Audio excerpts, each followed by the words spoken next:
Hey you guys, what's going on? Happy Friday. Hey you guys, what's going on? Happy Friday. Hey you guys, what's going on? Happy Friday. Hey guys.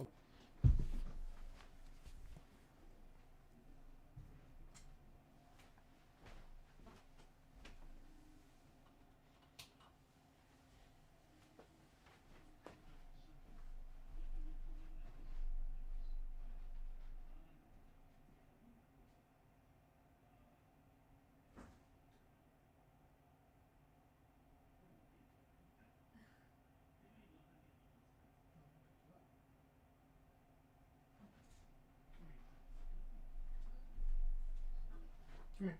Come here. Go up. Let me pick you up. Can I pick you up? Can I pick you up? Thank you, baby. Oh, I'm a good girl. I'm a good girl. Sho. Ah! What? Oh, I didn't turn on my camera. Uh-oh. Yo. You're fine, you're fine, you're fine.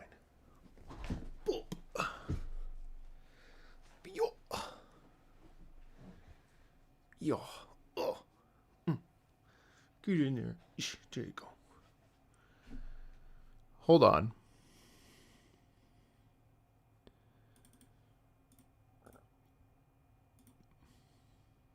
There we are. There we are. Look. Look. Look at that. What are you doing? Eat, eat, eat. Look. Who are those people?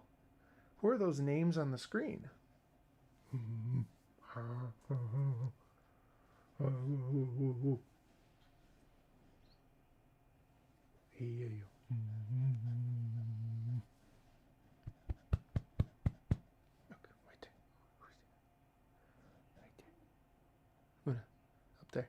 Up there. What's over there?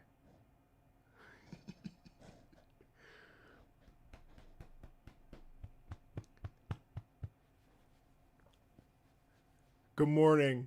How are you guys doing? What's up? What's up, chill guys? Folks, how we doing?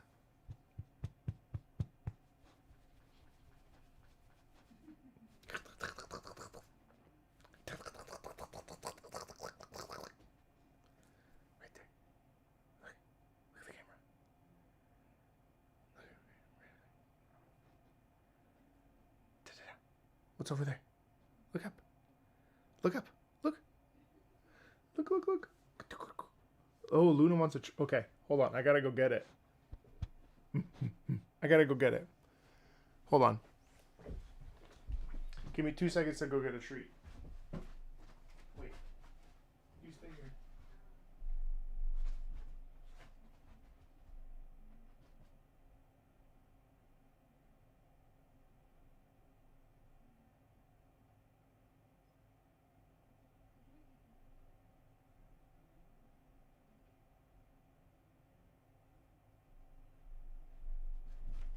Hey, go up.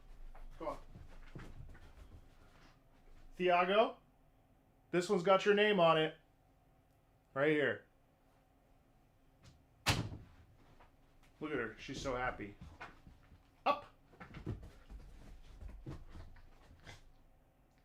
Jump. Get it. Go. Up. There you go. It's an expensive treat. I don't want her to get fat. No, you're not fat. What's up, you guys? Hopefully you guys are doing well. We got a lot to do today. Lots of stuff we're going to do and hang out with. I posted a bit of an incendiary video today saying that Nier Automata was the greatest video game OST ever made. I stand by it. I believe it. Wasn't inflammatory. No clickbait detected.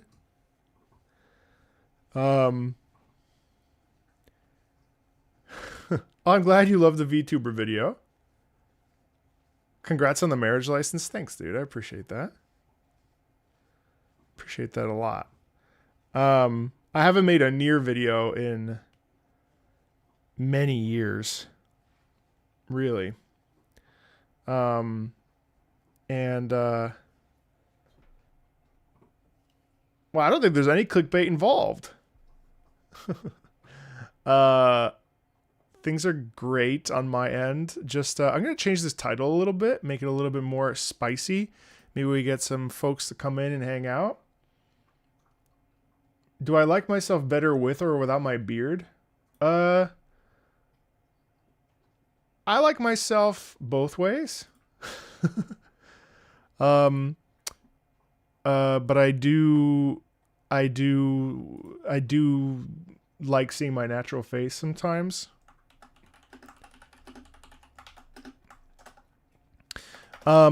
Speaking of other really good soundtracks, something came across my desk yesterday that I wanted to listen to. Hold on one second. Let me grab it.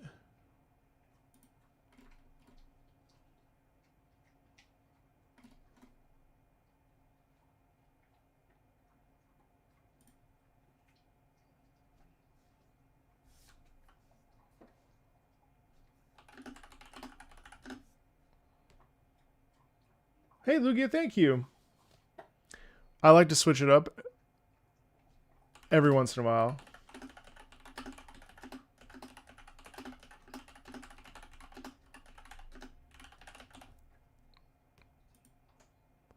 All right. Let's see. Where is it?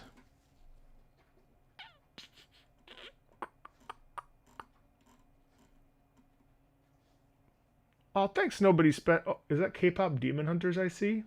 That's awesome. All right. Where is this? Oh, here it is. Okay. It's speaking of great soundtracks. Where is it? Sorry.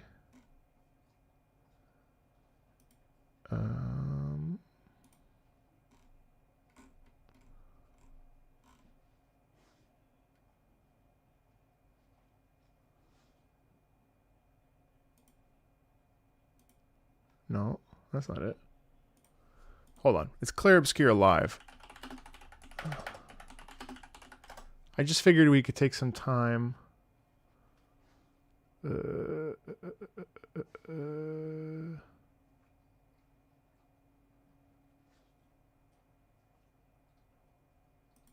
no, is it really in a full?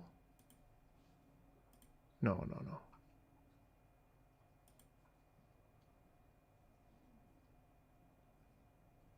Okay. All right, here it is. Wait, what?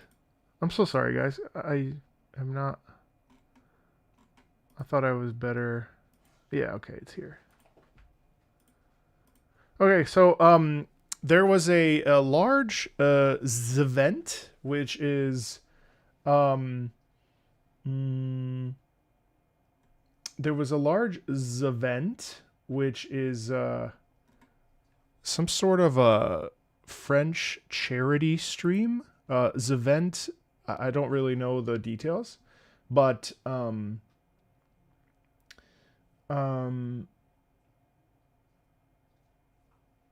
wanted to share it with you guys because I haven't listened to it yet. As for 2.6, guys, for some of you that have joined in, I don't always stream Wuthering Waves. Like sometimes if I'm not in the mood, I just don't. Rather than like just doing it to do it. So I don't like you're not gonna probably see me play 2.6. I may play it off stream. I may also cover the music on my own and like upload a video because I don't actually do that very often for Wuthering Waves. I just don't really care about 2.6. I'm not really all that interested in it. I'm certainly not interested in the characters, so I probably won't. Yeah. I did enjoy flying though. So I kind of just wanted to like take a couple minutes here and just check this out because like this is the beginning of something brand new. you know, a really exciting. So this is a charity event. Event. Oh, let me push record. Hold on one second. Ew. Oh,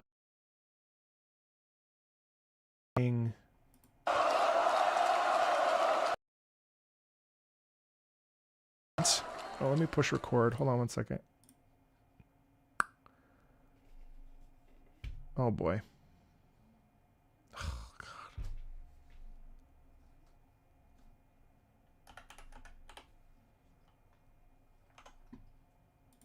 God. Bear with me.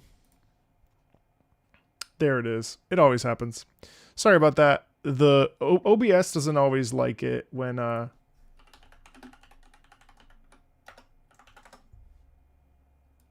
yeah, this happens sometimes. We're back. Sorry. We're back. Yeah, the OBS doesn't always like it when I push record. Also, I wanted to just say one thing. So I uploaded a Genshin Impact node cry listen through the battle theme and through the main theme that had Aurora. It was really amazing. Really amazing. I had a great time listening to it. And hey, Bloomberg, thank you. You changed your PFP. It used to be green. And one of the things you may notice is that I've kind of changed the way that I structure my flow. Hello, Uncle Sloppy 2. I was talking with the mods about it yesterday because I got some really interesting commentary. Mostly good, but there was one or two comments that I found, you know, were particularly interesting. Still bordering on like what I would feel is sort of inappropriate, but valid. And you know, I used to really sit down and really go slowly, methodically, and I used to kind of like be very like analytical. And if you happen to see the video that I put out probably a month ago now, saying I'm going to start making bad videos. If you go back and watch my oldest content, I really didn't talk that much. And my older content was slower. It was a little bit rougher around the edges, a little bit dirtier kind of. There was a little bit of you know, it wasn't hyper polished or anything like that. And I basically, it is not going to be to everybody's taste anymore. And it may also not be to everybody's value anymore. And what does that mean? Well, we all have intrinsic values that we believe in. You know, do you value money? Do you value your time? Do you value, you know, communication? Do you value, whatever, like interpersonal like what do you value? And we live in the wide world of the internet. And sometimes we clash with people that don't share or follow in our own values or ideologies, right? And I think one of the things that's happened is I've changed a lot. I've changed a lot in how I produce content. I've changed a lot in how I go about talking about content. I've changed a lot, not out of laziness, not out of a desperation to make money, nothing like that. I've just changed. And some folks are not going to come along on that change. And that's really okay. This is all very interesting. You know, not to be one guide. To be fair, I was multi-guide at the same time, but that's neither here nor there. I'm just a different person. And whereas before, if it was like a Genshin Impact video, let's say, I would sit down and I would really, really, really contemplate things. Well, now I still do that, but I do it in a faster, maybe slightly more superficial way. But that's because of years of getting feedback, thinking about my own content, thinking about my own feedback, to myself, and then also the feedback from trusted people that are not just like talking to me in a void, but are people that I can defer to, like my mod team, that I know will tell me the truth if I've fallen off or if I'm really going off of the deep end, right?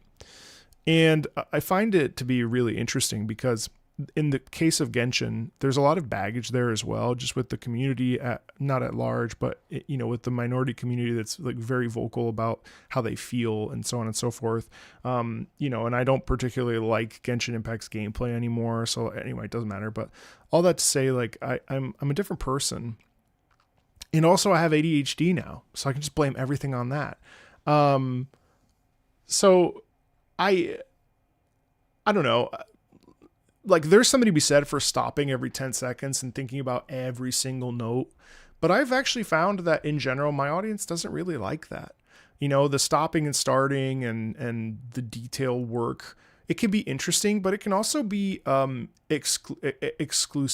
excluding. And my goal is not to exclude people, but to like bring people in. There's a time and a place for depth and detailed, stuff. And there's also a place for just like having a good time. And so anyway, long story short, hey Zero, what's up, buddy? No, thank you, Yoda. Yeah.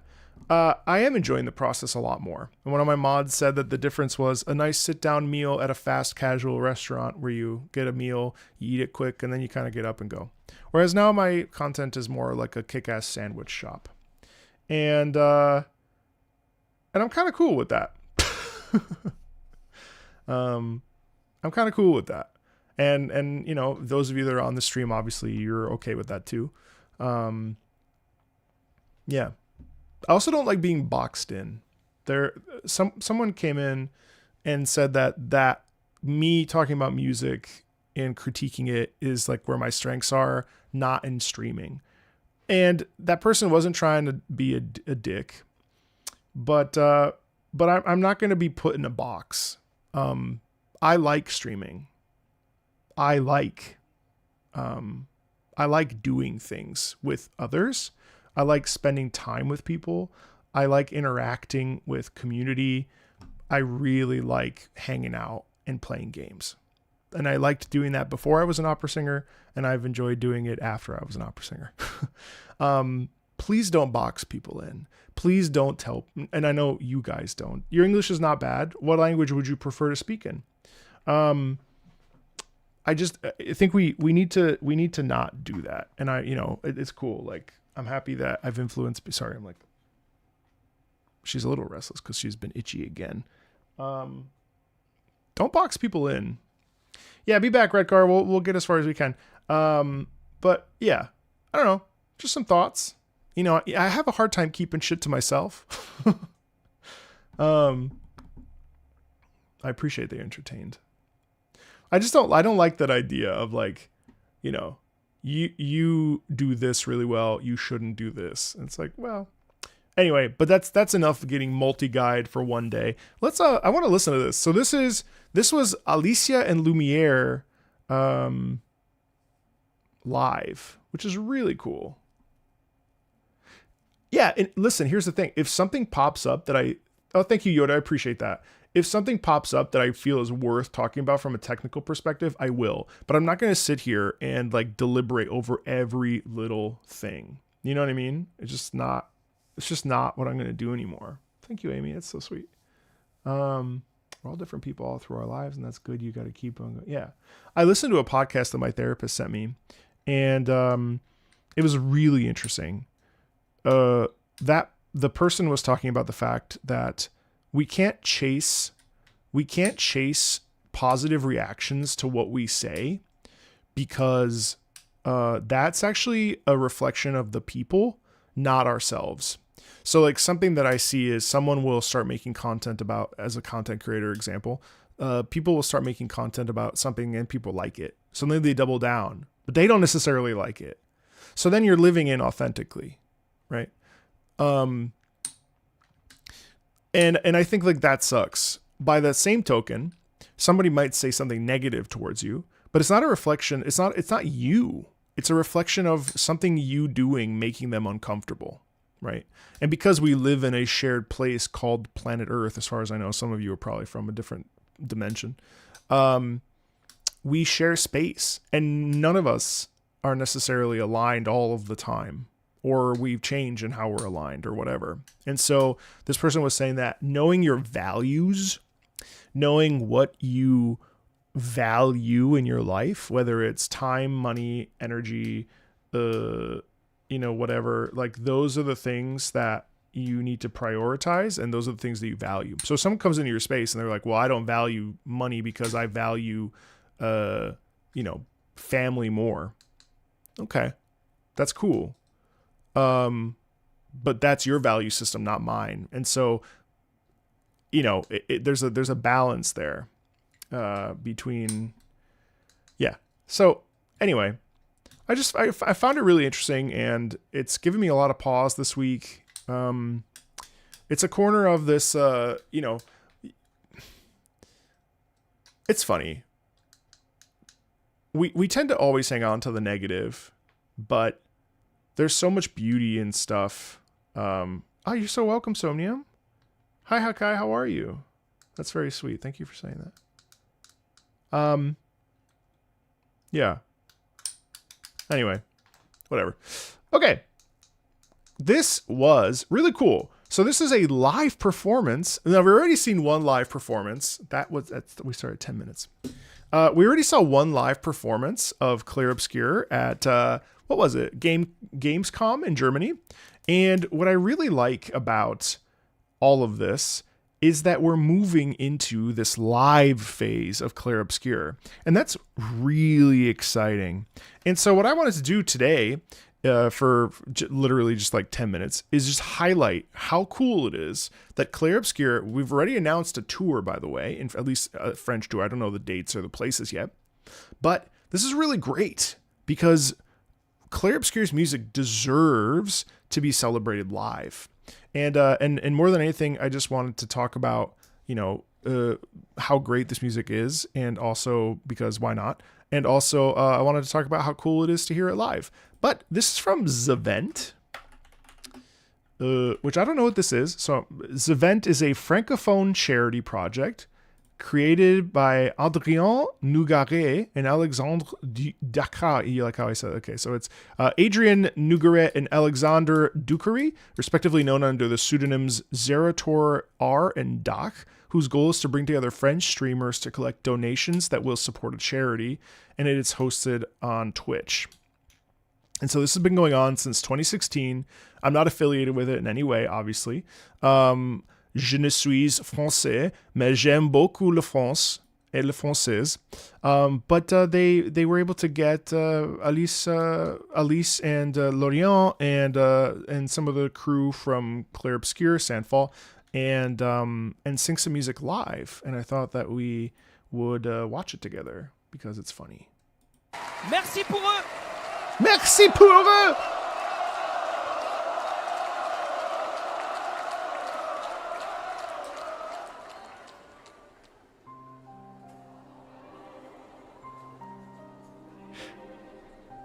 It's so interesting. I have something to say.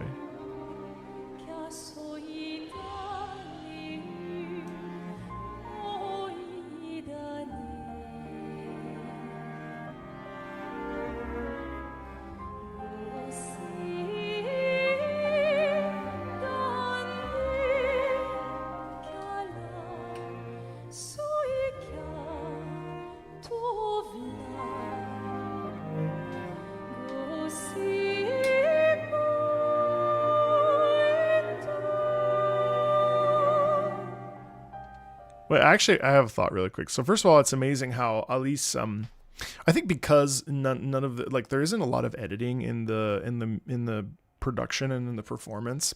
So Alice sounds good at all times because who we heard when we heard the recordings was Alice, right? So we don't get an edit of a sound, and then we hear it live and it sounds like, like caca, as the French would say. No, instead, we get like the same quality. Now, obviously, this is over a microphone on a stage. Like the acoustics are a little bit different. Things are slightly different, so on and so forth. But I find it really interesting. The other thing that I find really interesting is the fact that when Alicia started, you hear the bursting of excitement in the audience. And it's something that is special, I think, to video games and video game music, that we don't get hung up on the BS of properness when it comes to like the classical world, where, oh, well, it's the stage, you can't get up, you can't do this, you can't applaud, you can't cheer. None of that exists within the video game sphere of music. And I find that to be really exceptional and lovely, to get that kind of immediate excitement in the sound from an audience. It's very hard to get in other venues where it's much more like, rigid and proper. So it's really cool. The other thought I had while listening, and I don't have much to say about technicality, but it's amazing how I'm pretty sure eventually Alice is going to get tired of these tours. Because there's no way that, unless she's like, whatever, this is fun, and maybe she will, but like, I can't imagine that after a while, depending on how they structure those concert programs, I think eventually they're gonna have to pass the torch to some other soprano. I can't fathom that she'll do every single tour, especially because it's such a global phenomenon at this point. And I do still think, like, regardless of Silk Song coming out, which I can't wait to hear the music of, by the way.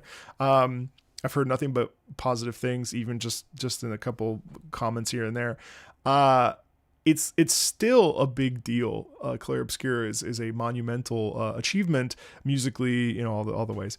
And I just think she's gonna get tired, but maybe not. What do I know? I should ask her.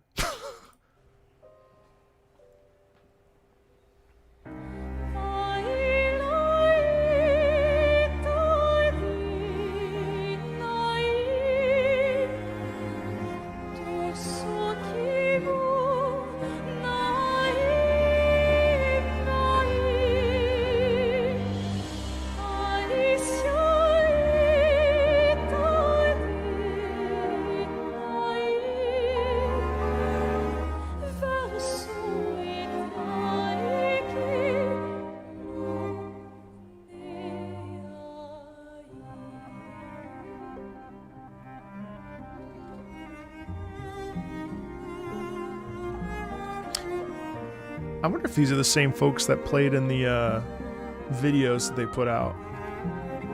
Yeah, they look similar, actually. They might have just hired the same crew, which is also amazing. It feels like it might be differently orchestrated, though. I don't know. I know, there's still always the cello solo.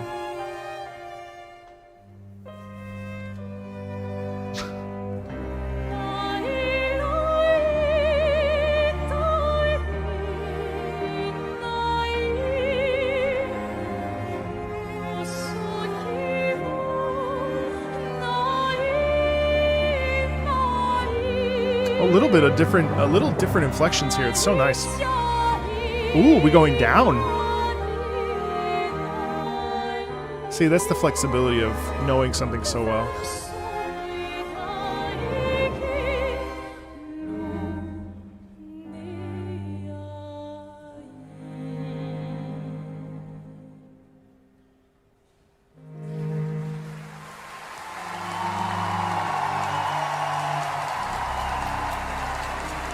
Wow, that is a massive venue. I'm telling you right now, it is not easy to perform in front of this many people. It is not easy to perform with this many people looking at you. Having done it, you got to have balls of steel. It is a stressful experience to perform with this many people. And yeah, I really am. I commend them. So this is we're going to talk in French. Bonsoir à toutes, vous qui êtes au Zénith et toutes celles et ceux qui sont dans le chat. Quel plaisir d'être là parmi vous ce soir. What a pleasure to be with you here tonight. Pour ouvrir ce 9e The Event. C'est une event. soirée évidemment toute particulière, très très symbolique, et ce pour It's a plusieurs very raisons. symbolic Et la première, elle experience. est incarnée par la personne qui est juste à ma gauche, Alice, co-compositrice et chanteuse. So happy to have this person next to me here, Alice, co-composer of Clair Obscur. Merci, vraiment, on est vraiment ravis d'être là ce soir pour vous interpréter quelques musiques de la BO de Clair Obscur Expédition. We're happy to 33 share avec with you ce some magnifique pieces of orchestre music curieux. Man, it's too bad that French isn't a real language. I feel like it's such a. It would be so beautiful if it was real. And then we invite Lorient. What a nice guy.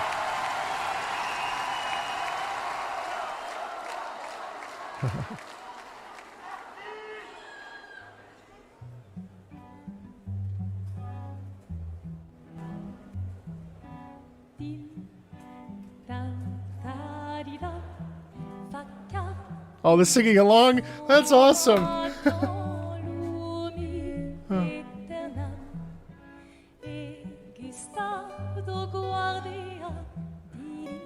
I really love the subtle gentility in this piece. It's so lovely.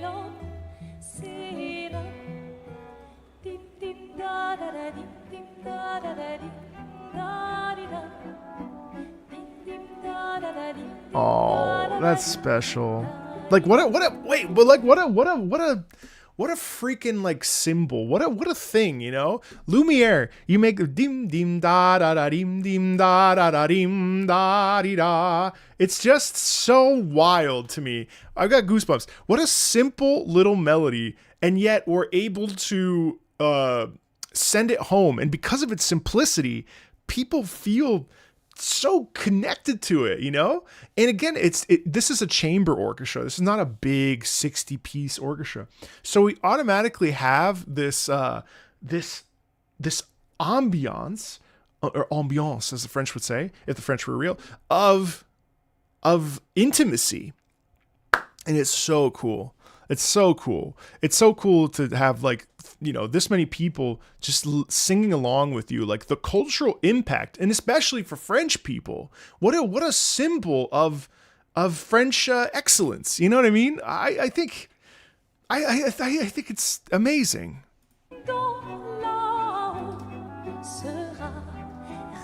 And she's actually guiding them with her eyes.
Oh, we're adding tambourines now. Okay.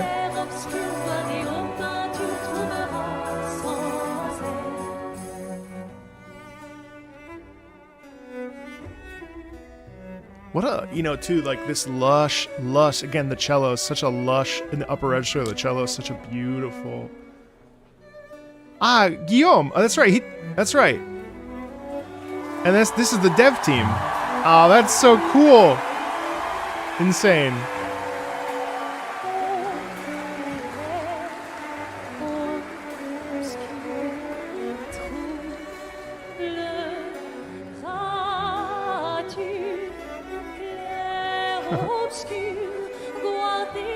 I like the little riff she's doing. I think I should get Guillaume to come and have a chat.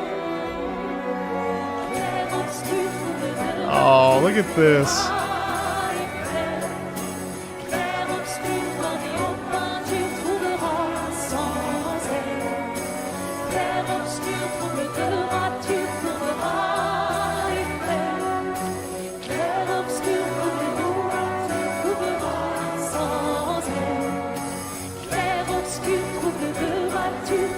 It's just repeating with an increase in tempo and volume.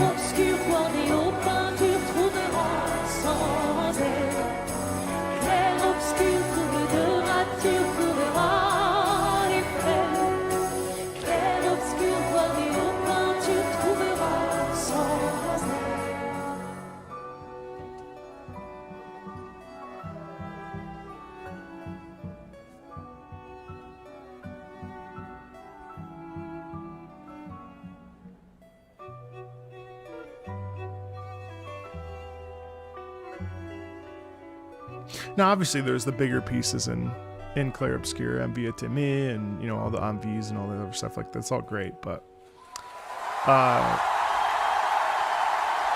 what an incredible thing to have this sort of, you know, intimate musical moment. Mesdames et messieurs, l'orchestre curieux! Orchestre Curieux. That's great. And what a special event. I mean, gosh, it's so cool. Yeah, I wanted to say thank you to Damien Scaletta, who reached out. I know there was more, but for the sake of time, you know, I appreciate you bringing this to my attention. And I'd mentioned it to Guillaume as well, and he had told me about it as well. So it's so cool how much love there is for this. And again, I think it's that unifying. It's just such a unifying moment when everyone's like, yeah, that's good. You know what I mean? And that, I think that's really special. It's just like such a quality thing. And again, I have a video coming out about Clair Obscur and how I'll probably never play it again, or not certainly in the next 5 years. And even these days, you know, several months after, it's hard for me to actually listen to the soundtrack because of how emotional it makes me, and how much the music is so thoughtful and introspective, and you really have to be in the mood for it. And what a perfect companion piece, and what a perfect complement to the game the soundtrack is. It's really just such an incredible thing. And yeah, it's Clair Obscur really has ruined games for me this year. so I wanted to take some time and just talk about it a little bit.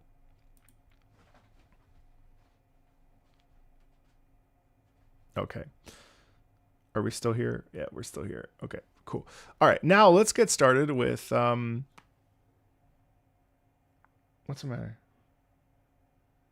What's the matter? You want to go out? Hold on. I got to get her out.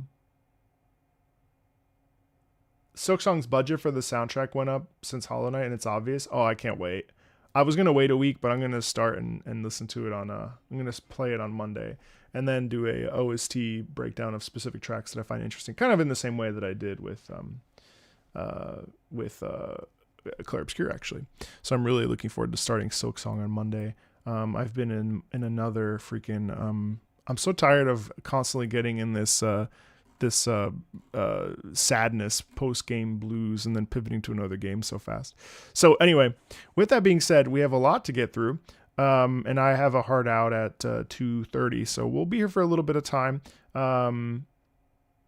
No worries, Zav. Don't worries. Let's dive in. We're gonna listen to a lot of stuff here. What up? Thank you guys for coming in, and give me 2 seconds so I let my dog out of the room because she doesn't want to be here anymore.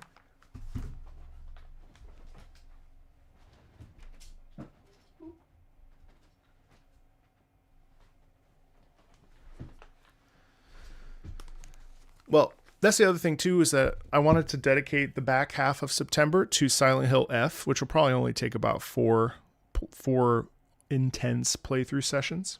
But Silent Hill F is a really important one. At this point, I'll probably also be playing Borderlands 4. I probably won't stream that too much, although I might. I certainly, next week will be Silksong for the entire week. I'll probably have to clear my whole schedule for Silksong. Everyone should play Clair Obscur. I love this game to death, but it will make you cry like a baby. Exactly. Who doesn't love tears? Silksong is Monday. Silksong is Monday. Silksong is Monday. All right, so we are taking a look at this list today. Pretty long list. We have a lot to check out this month. I'm really excited to see what everybody's brought for me. Of course, if you don't know what this is Patreon. Every month, my patrons at various levels request music, and we talk about it, listen to it, hang out. And I'm really looking forward to what everyone's cooking. Pokemon Legends ZA, not for me, no. Not for me, no. Who let the dogs out? Who let that? No, I don't want to get copyright claimed. Also, someone said they had popped earlier from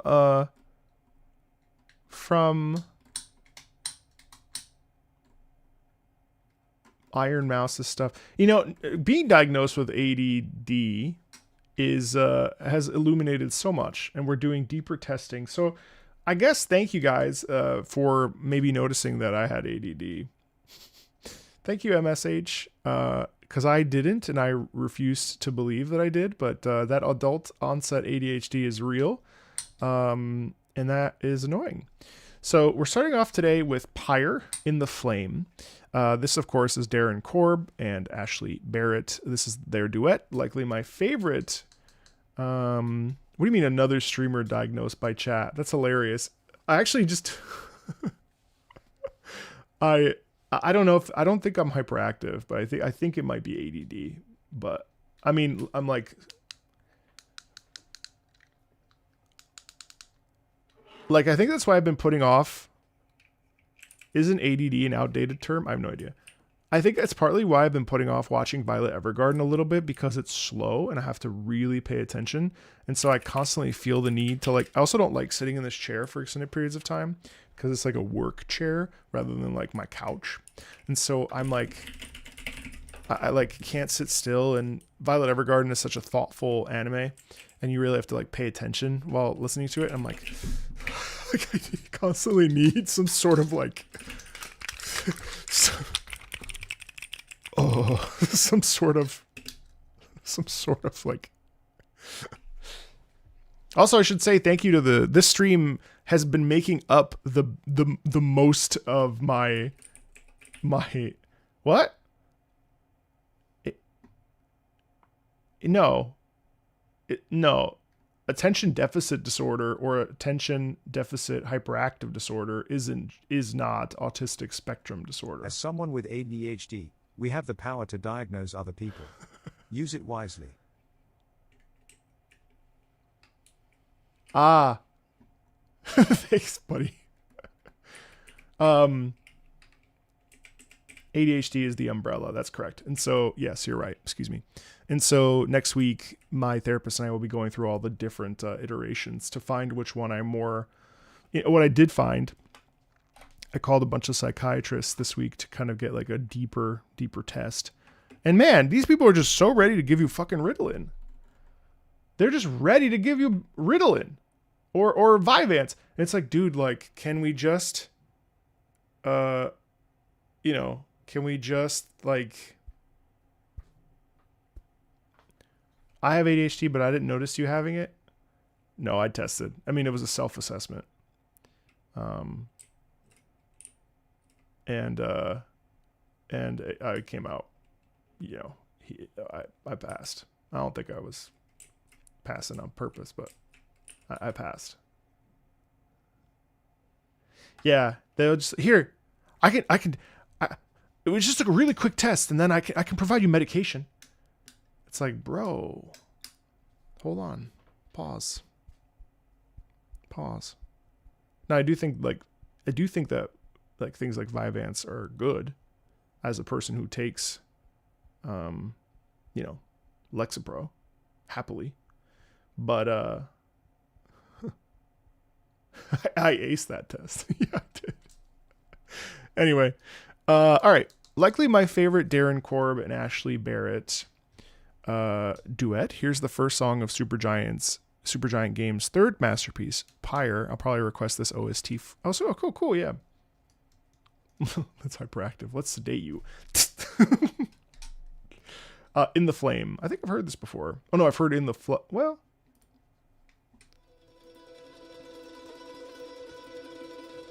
When the stars align lights shall come to bear, illuminate the signs.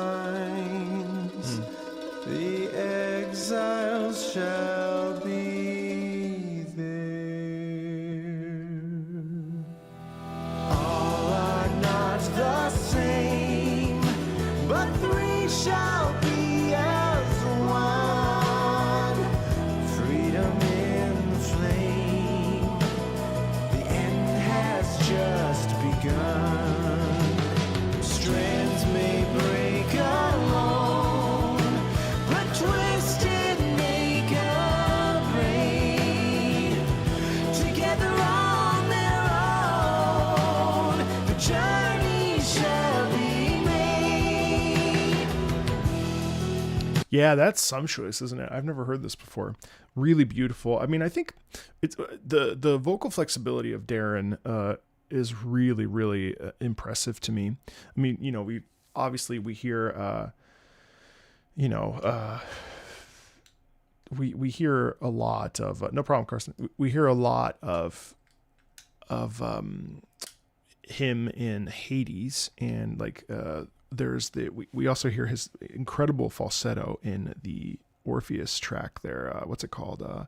Don't look back to me.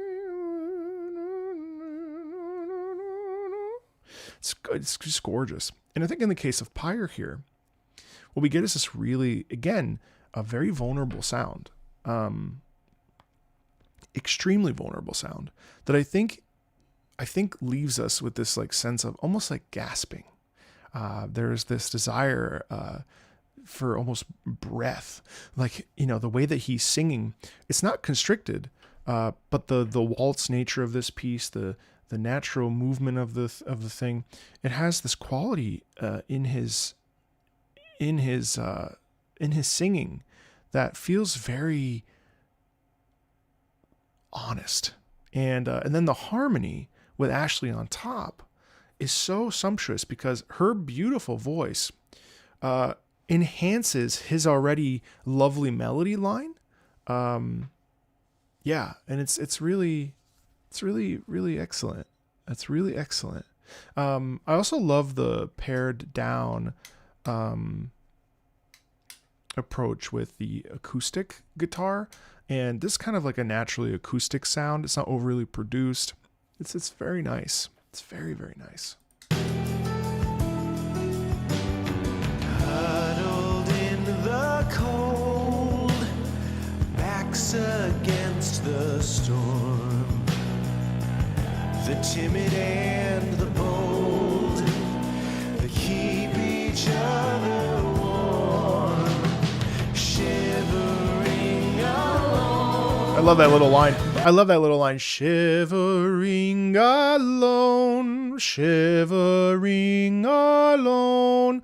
So what we're doing is shivering alone. That would be going up the scale, which we're not. We're going shivering alone. So we just do a little, I think it's a third. We just pop up. And it's amazing. Or maybe it's a fourth, but it doesn't matter. But just a little bit of a skip rather than going da dee da. First of all, that's minor. Da dee da ba da. Shivering alone. There's a sadness in that. But it's interesting because if you really think about it, da-dee-da-dee-da, that actually almost has a little tiny bit of hope in it because of the skip. I mean, this is the kind of granular stuff we can really do if we want to. Da-dee-da-dee-da. It's like, you know, there's a breathlessness of it, like I mentioned. Oh, and then the pop-up is really nice.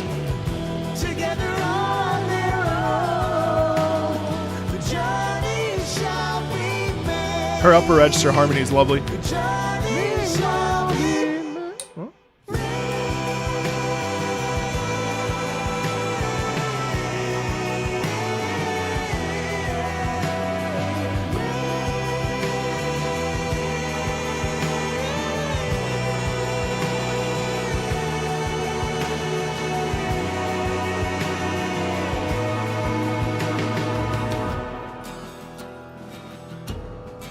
And then we strip back and go back to Stars align. now the piano's taking over. Come to bear. Illuminate the signs. The exiles shall be there. Strength may break alone, but twisted make unmade. Together on their own, the journey shall be made. The journey shall be made. The journey shall be made. The journey Just shall repeating that.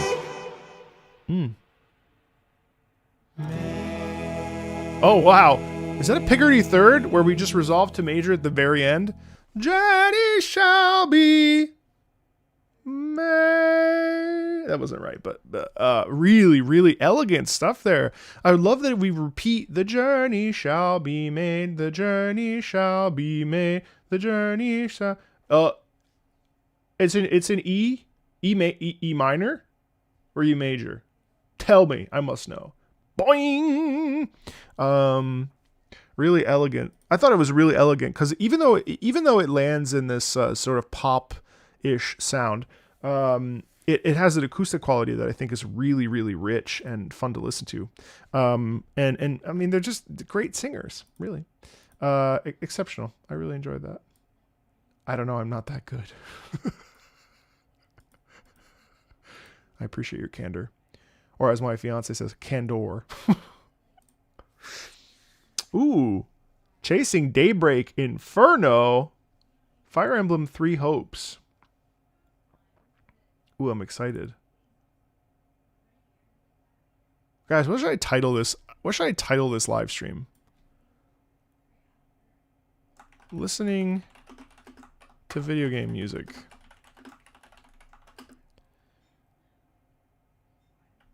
I guess just Moonlit Solitude. What's that? Surely I've heard that before. Isn't that I haven't done an individual video on it, no. Listening to your stupid dumb baby music. Listening to Patreon. Oh, you have an Oleum theme. I don't remember if I have. I'm sure I have. My last video is super funny timing. Listen, Nier. I rarely will say that something is the greatest or the best, but I love Nier, and I don't mind. I really don't mind calling it the greatest video game music ever made. Someone will get mad, but that's fine.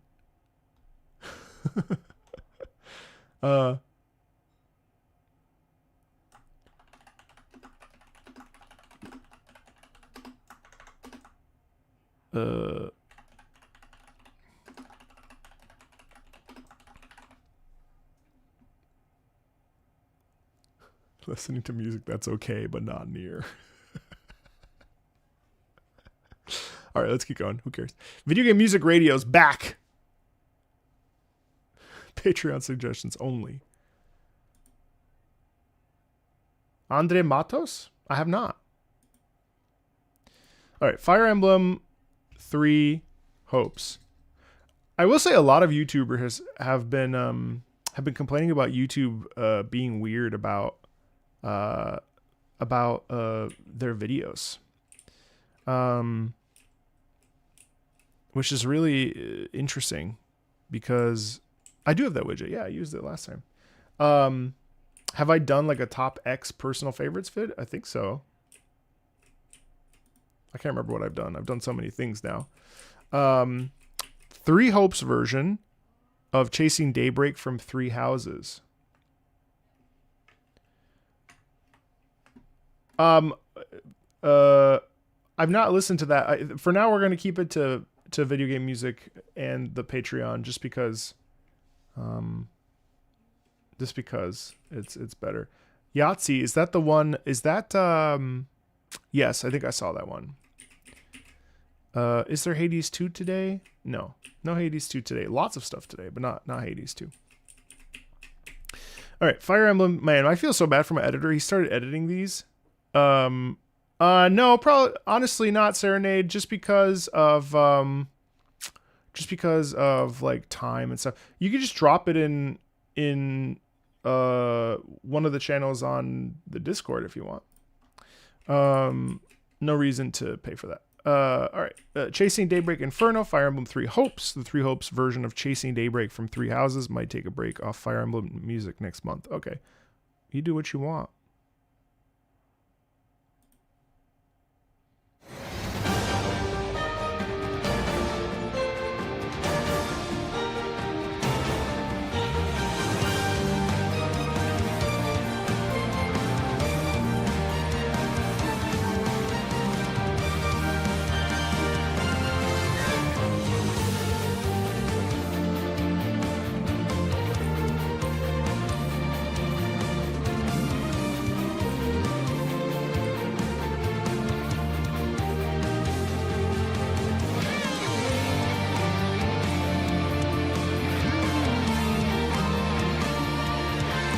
Yes, sir. Monday.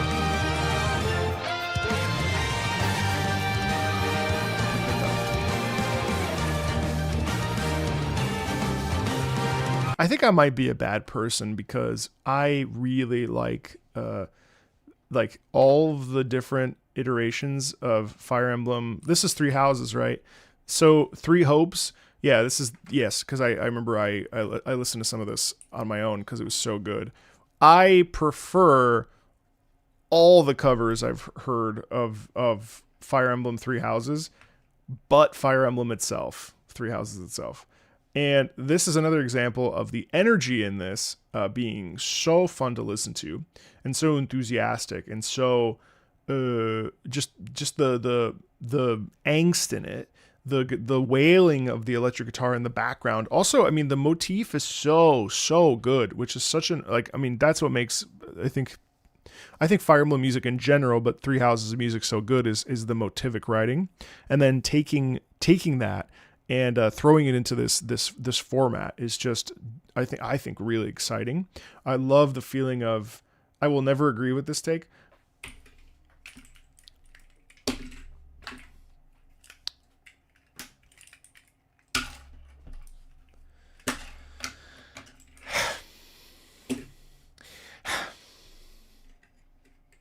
Whatever.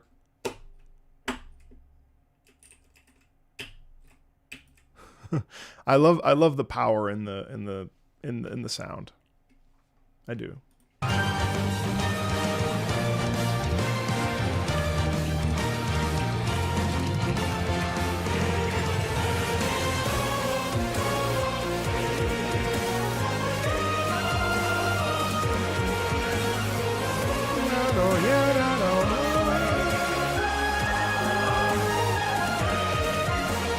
That's so interesting.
Okay, wait. I take it back.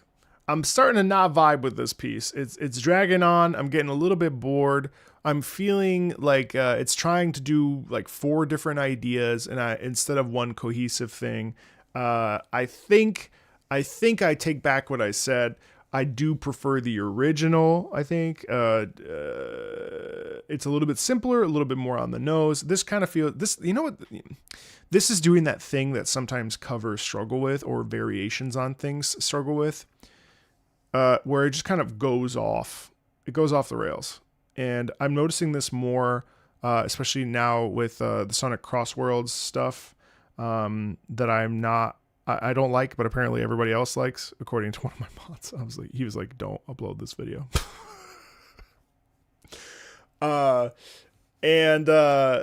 It's doing too many things. It's doing too many things. I do like this, but I much prefer the Chasing Daybreak. I want to listen to it actually.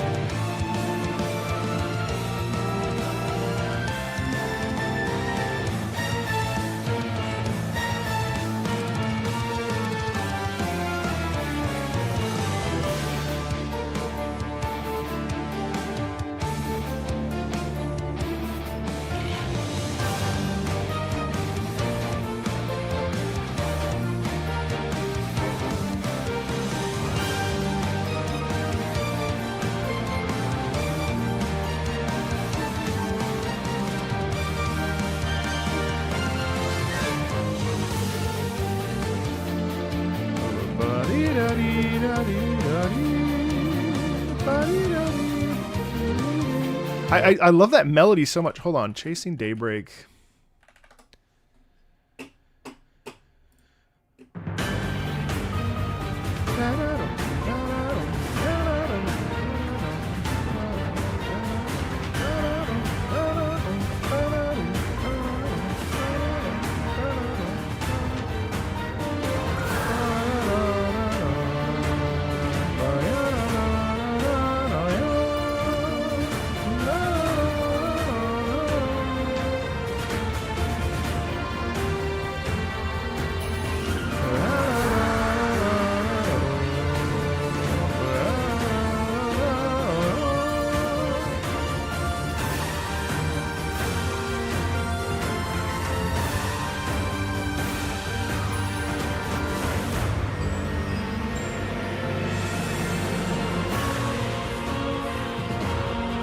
Huh.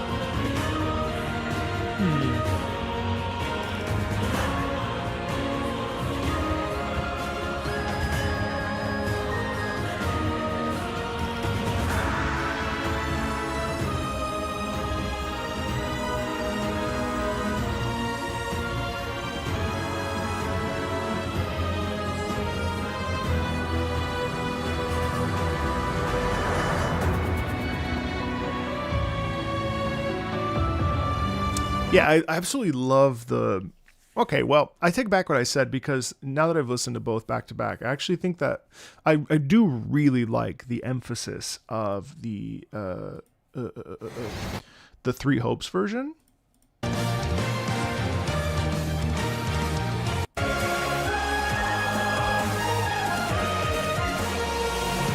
Like they actually, it does retain the roots of what make the Chasing Daybreak version sound so good in the original. I do think it kind of meanders a little bit. It kind of does a little bit too much still. I do believe that, but Chasing Daybreak on the whole is such a divine piece of music that feels so much like our backs are up against the wall, and this is like this monumental moment of facing off against a god, standing toe to toe with someone and saying, no, you will not claim me.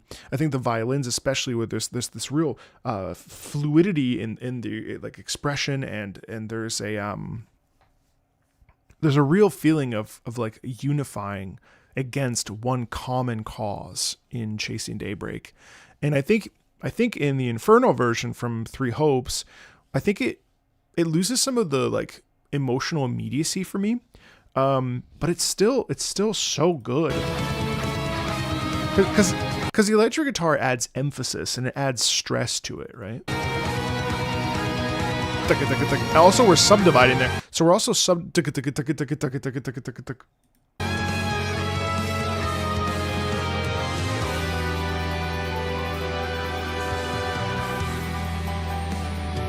Like the piano's in there, it's fine. Like I'm like, what is the emotional crux of this music? Whereas here,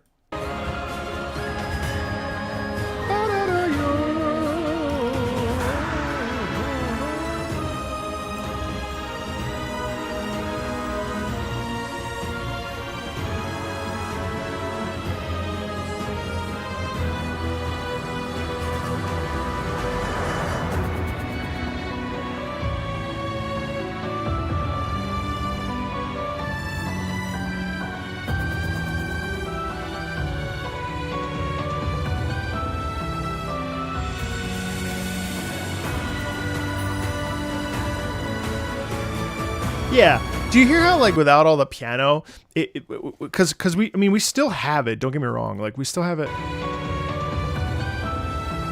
Well, we have like a pseudo piano. It's more of a flute instrument. That.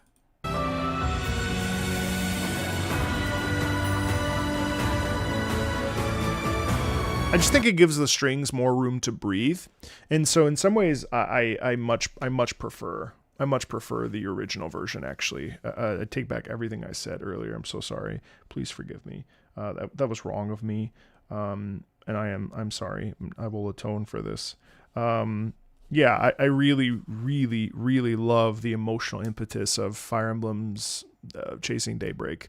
And how much it feels like we have to double down and we have to clear this. But because of the use, and this is why instrumentation is so important, because when you use too much, it muddies the water and it makes it feel like you don't get to like the true core of the emotional integrity, which is very important when we're talking about music, especially when we're talking about it out of context. Now, obviously that track, from Three Hopes, works perfectly fine in context, of course.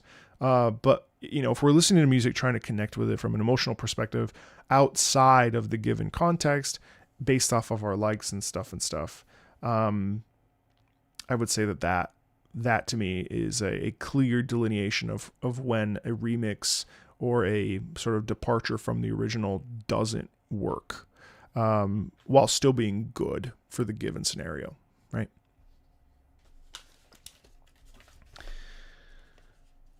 I love when I come up with a video as I'm talking. 108.39. See, I love that. That's so much fun to me. Like being like, oh, I'm going off on a tangent about something. I think this would make for a great video. Let me write this down. I find that so much more interesting for me. I don't know, hopefully for you too. But for me, I mean, ultimately, I need you to watch the videos. So we need the YouTube balance works both ways. But I find that to me, that is really fun because it's like, ooh, what a great little video. It's an interesting topic. Maybe someone will get something out of this.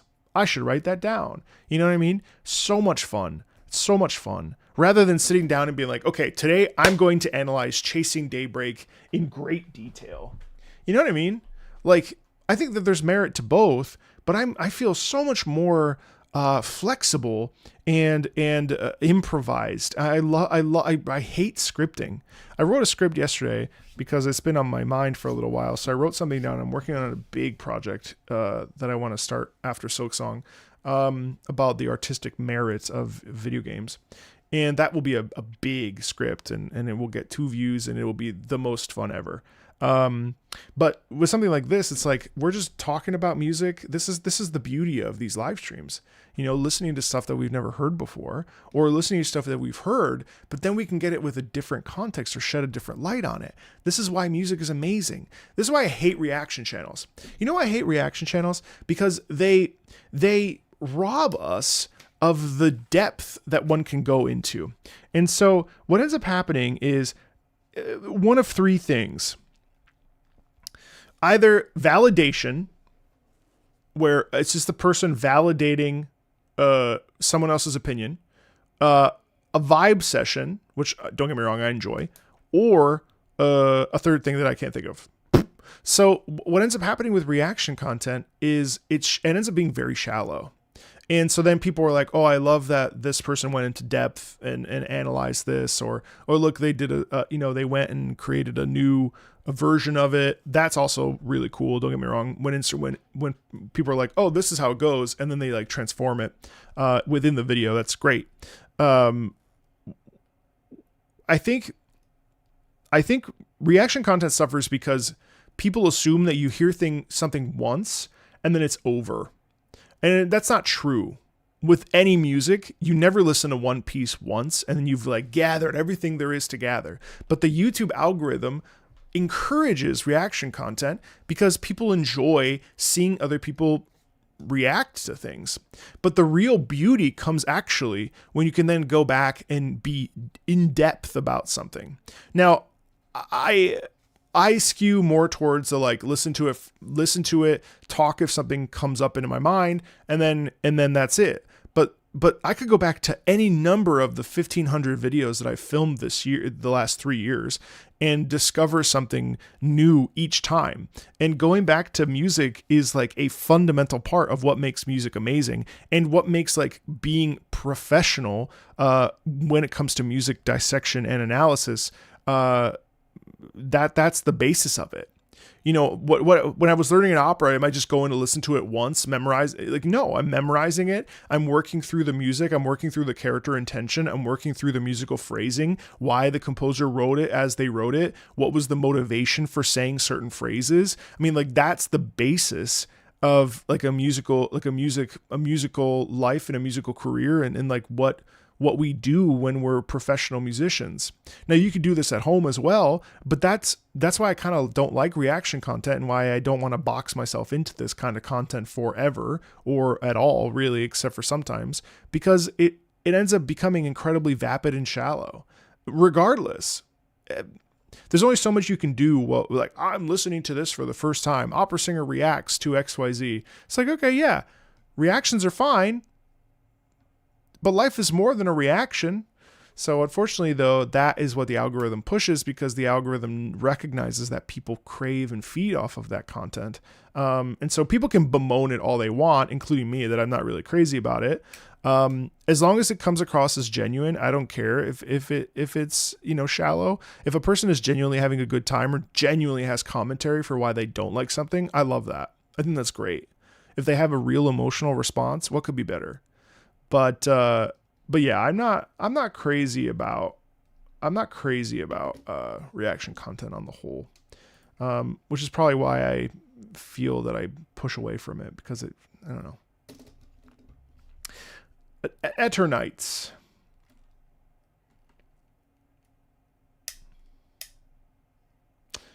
Oh wow, that's interesting. 4 bell tolls. 4 is a number associated with death in Japanese culture. Yeah, there's always something new. Always. I've listened to Ludwig the Holy Blade now probably 30, 50, 60, 70, 80 times. Maybe more. I'm always learning something new. It's crazy.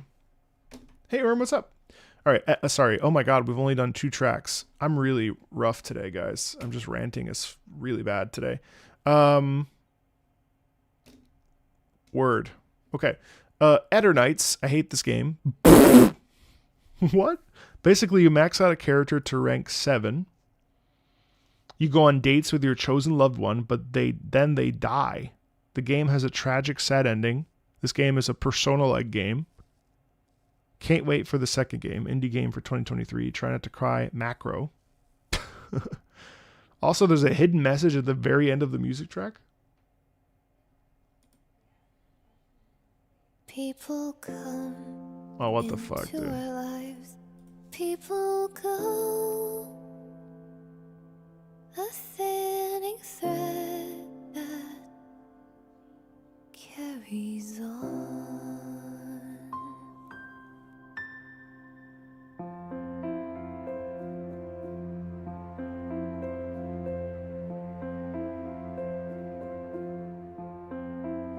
Little bird, have you been wandering all this time? Wind on your wings, That's a very manipulative tactic. Dee da dee da. Dee ta dee ta. Doubling with the piano playing the exact same notes up the octave. Incredibly emotional, incredibly thought-provoking, extremely somber. Also the vocals, very delicate, very gentle, very light, airy, breathy. I mean, it's got the works like that. It's a brutal piece of music, and incredibly manipulative. But I love that. I remember someone said one time that you shouldn't call music manipulative because that's disrespectful. And I was like, no, it's supposed to make you. It's supposed to twist you. It's supposed to catch you off guard. Music's job is to catch you with your pants down and absolutely make you feel its beauty, its pain, its suffering, its joy, its wrath, its anger, its emotion. Music its intention is to contort you and make you feel, you know? And I think that that's a really, really beautiful thing about music. You want to catch it. You want it to catch you like totally off. And then all of a sudden you're like, oh my God, what? You know, like that's the joy of music to me, is to be eviscerated by it. Whatever the emotion is, to feel it plainly. There's no avoiding. Music catches you, and it catches you off guard really, really fast. And it can totally disrupt your frame of reference, your thoughts, your everything. It's fascinating. It's a fascinating thing. And subtle things, like in this particular case, music that is doubled is extremely evocative, because in this case, the piano is doubling the voice, and it is so gentle and so like powerful because it doubles the intensity by doubling the voice. Just really quick. It's a long piece, so I won't stop too much, but right here. Far beyond where I could go. Same register. I wish someday we could all understand. And then there it sets up. Language of the world that was forgotten, and It's also cool because you don't hear this, but the bass actually supporting the soprano. Boo, doo, doo.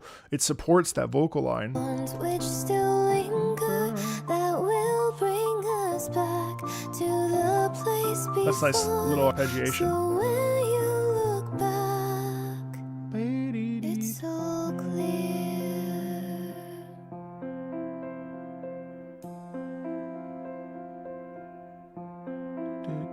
People come into our lives, people go. A spinning wheel that starts again.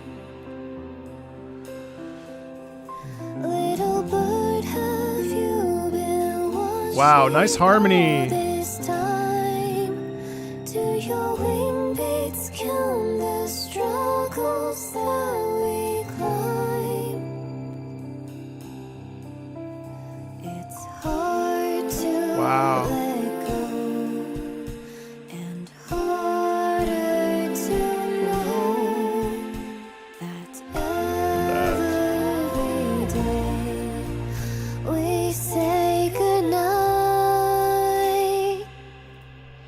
I wish someday we could all understand the language of the world that was forgotten, and those whispers of bonds which still linger that will bring us back to the place before. So when you look back, it's all clear.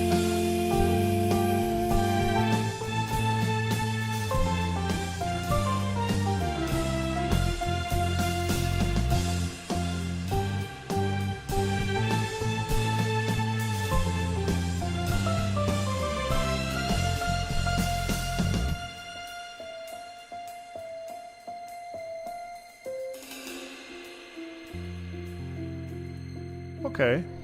I I know one day we will all understand. The bloodshed and the tears will all come to an end. The songs of the bonds always linger, now bringing us back to the place before. Look up to the sky. The birds have returned from their wandering now. Their song fills the earth, rejoicing. Even if good friends can't always remain, these bonds keep us tight. These bonds are our guide. So when you look back, so when you look back, so when I look back, look up to the sky. It's so clear.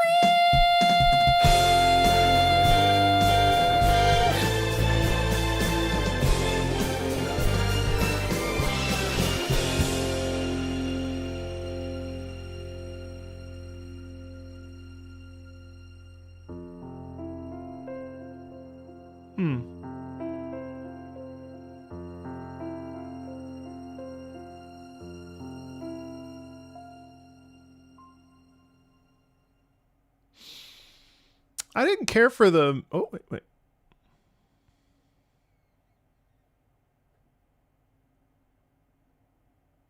Tentacle boy, are you okay?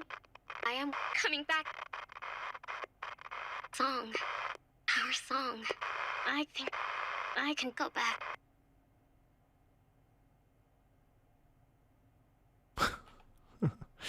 The back half, when it starts to pick up in that sort of, I guess, rock little movement, it's not that I didn't like it.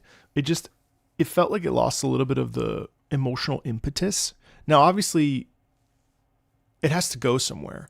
And so I think that in that case, I felt that there was I mean, when I say I didn't care for it, it's not that I felt that it wasn't good. It just felt like I really liked the vulnerability of the front half because it was very pared down and, you know, everything felt very intimate and very like to you. Whereas once the rock stuff started, obviously that means like we're, you know, doubling down, really committing to, an ideation or a feeling. But I liked it when it was more intimate. Yeah, so that was cool. That was cool. Thank you for sharing that with me. All right, now we got ourselves Final Fantasy VII Remake.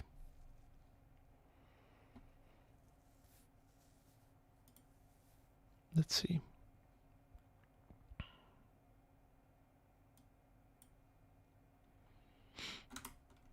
A Merc's Job.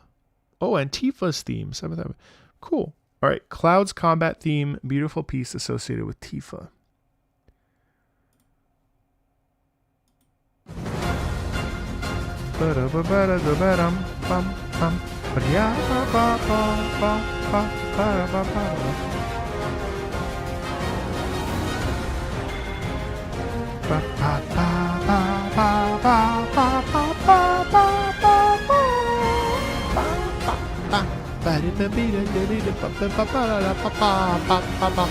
Yeah, I mean, what's there to say? It is like one of the most iconic battle themes. And actually, I think this is Let the Battle Begin. This may very well be one of my favorite, if not, well, probably in the top 5. Well, I'm trying to think of.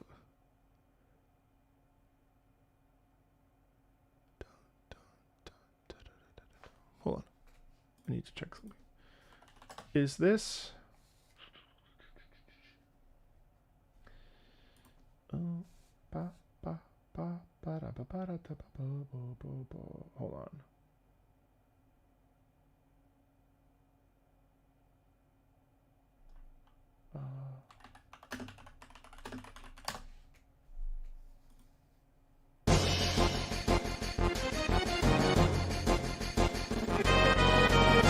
Okay, that's that one. Oh, yeah. Well, either way. Because the boss theme is this one. That's right. Da-da-da-da, da-da-da-da, da-da-da-da.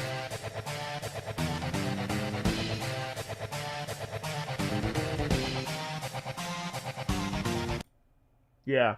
So, okay, now that I love the orchestration in this particular version.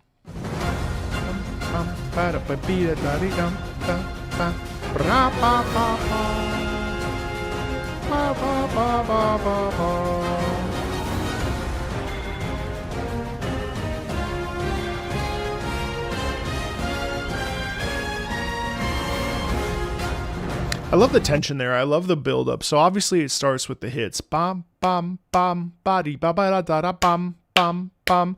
So it's actually two musical ideas, kind of. So we get ba, ba, ba, and then we get ba-dee, ba-bee, da, da, da, ba, ba, ba, ba, ba, ba, ba, ba. Like, so those are four different things, even right there. Now it's all accented with the horns. It's all hit with the horns. Ba, ba, ba, ba-dee, ba-ba-da, da, ba, ba, ba, ba. Yeah, those who fight further, correct. Yeah, I love the orchestration there with the trumpets, and I will say this is one of those pieces that just orchestrated and arranged with orchestra. It does really work. It's definitely one of my favorite battle themes. Actually, it gives me a great idea to do a Final Fantasy battle theme ranking, because I would have a lot to say about that. There too, I love that.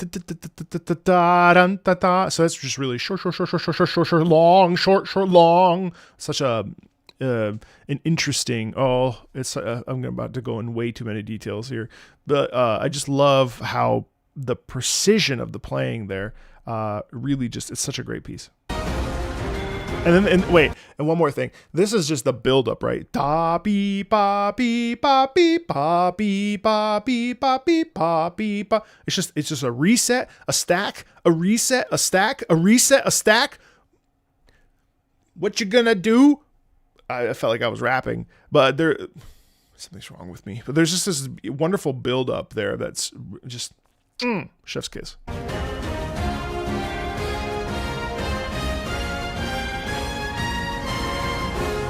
Hold on.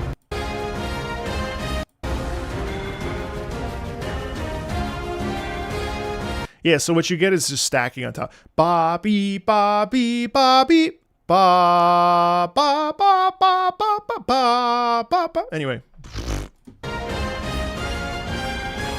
And then what's really effective is you get the counter harmony ba ba ba underneath as it goes up, whoop, right there. It's really cool, really cool. I mean the sort of cross movement of the See, I still do deep analysis.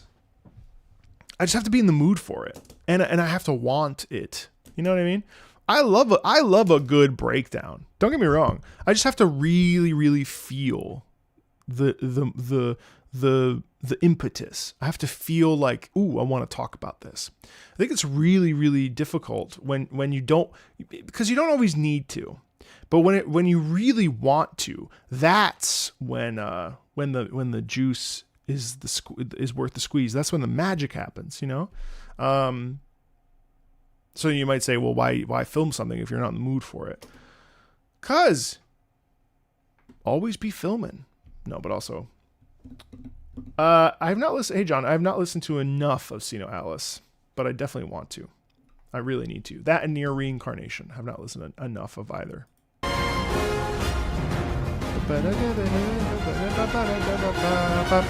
That too. I love this. It's just it's lilts, you know.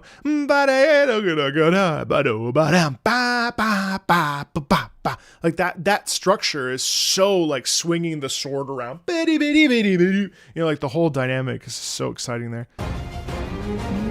And then there's tension. That's all like tension. That's fear. That's danger. You know, like it's. And then ba ba ba ba ba, you know.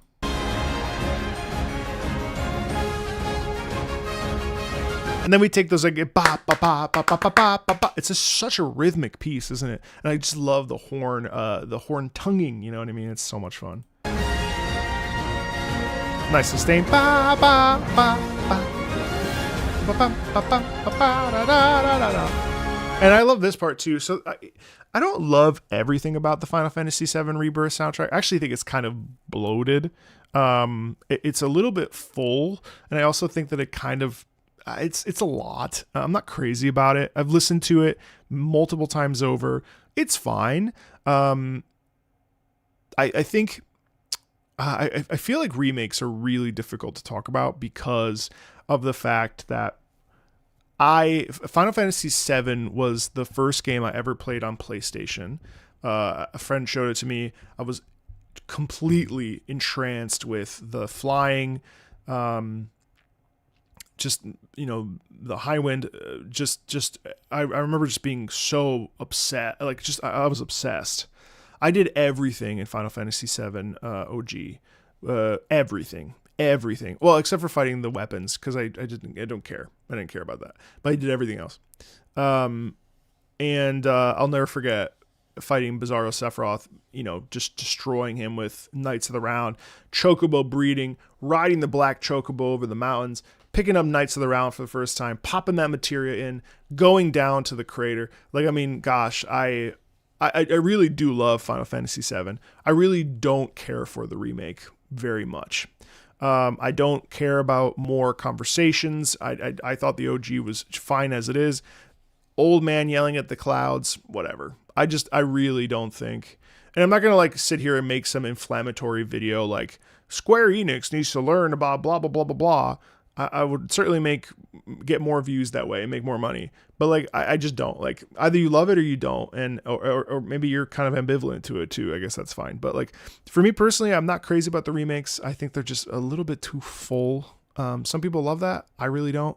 I thought Final Fantasy VII was great all by itself. Just give it a little spruce up graphically. It's perfect. Perfectly paced. I really love 7. Really love 7. But I felt that the soundtrack was quite big and busy and kind of, there was almost too many genres and styles. Again, you might say, if you value that, you might say, I love that. I love the fact that there was so much variation. Great. Personally, I don't value that. I like, you know, traditional, you know, just elevating, but not like reinterpreting the whole thing. So what I like about this particular version of this, now I haven't listened to the whole thing, maybe it goes somewhere else, is the fact that this is just a Distant Worlds presentation of Final Fantasy VII's music. So we're taking MIDI, adding orchestra, a match made in heaven in my mind. It also showcases how talented Uematsu is as a composer.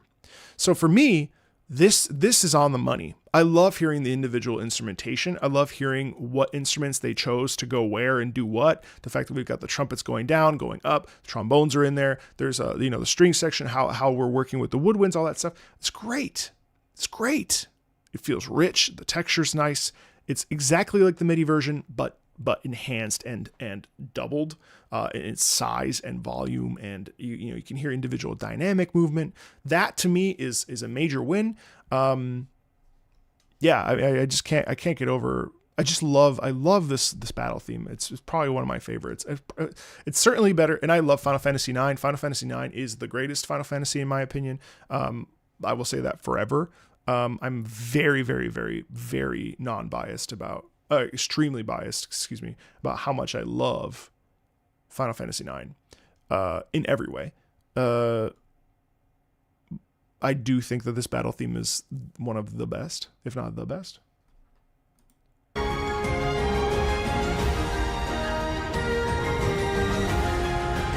Hey, thanks, Goku. Appreciate that. Like even there, listen to that. Ba ba ba ba ba ba ba ba ba ba ba ba ba ba ba. These little ways that the orchestra elevates this listening experience and elevates the piece is amazing. Right there too. Ba ba ba. You know? The first you play is almost always your favorite. That's funny because I would put Final Fantasy VII. I would put Final Fantasy IX, then, oh God, don't make me do this. I would do Final Fantasy. I haven't played 6, which I need to change. I would do 7. Oh, I'll put 9, 7, 10. No, I would put 9, 10, 7, 14, 15, 8, 16. That's my list. I really didn't like Final Fantasy 16. The music was good, but I'm really bummed out that they didn't hire a real orchestra. I get that they wanted to have a lot of tracks, and they certainly delivered on many of the tracks. Bahamut Ascension, Sail Forbidden Seas, all the battle stuff. But I would definitely, they really. Soken is such a good composer, and his music translates to orchestra so well. It's perplexing beyond belief why they wouldn't have it be featured by orchestra. I think 9 is a great starting point. I haven't played 6. It's on my list. I need to. So good. So good. Anyway, let's keep listening.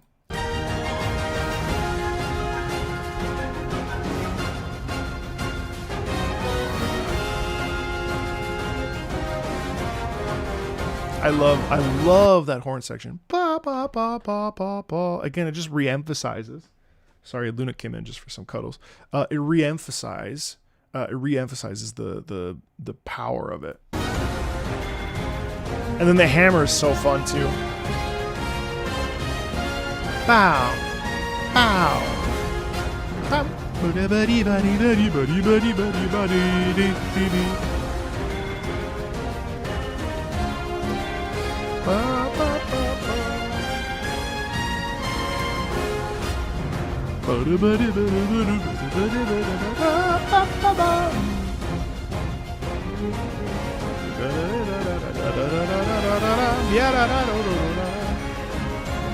I think, is this a big loop? Let me just check.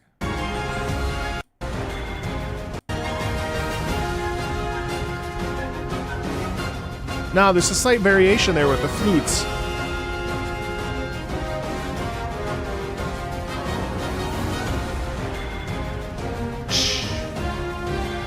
Not really, actually.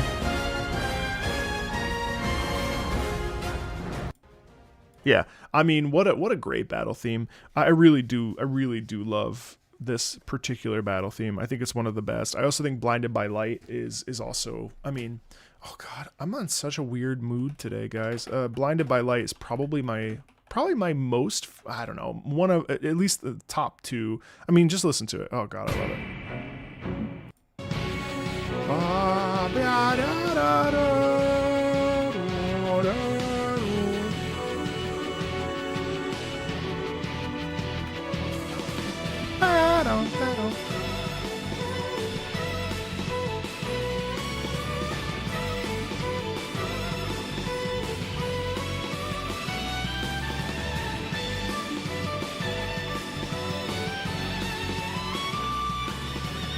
It's like choosing your favorite children, or not your, I don't know, not your favorite child. I love Blinded by Light. It's easily my favorite, but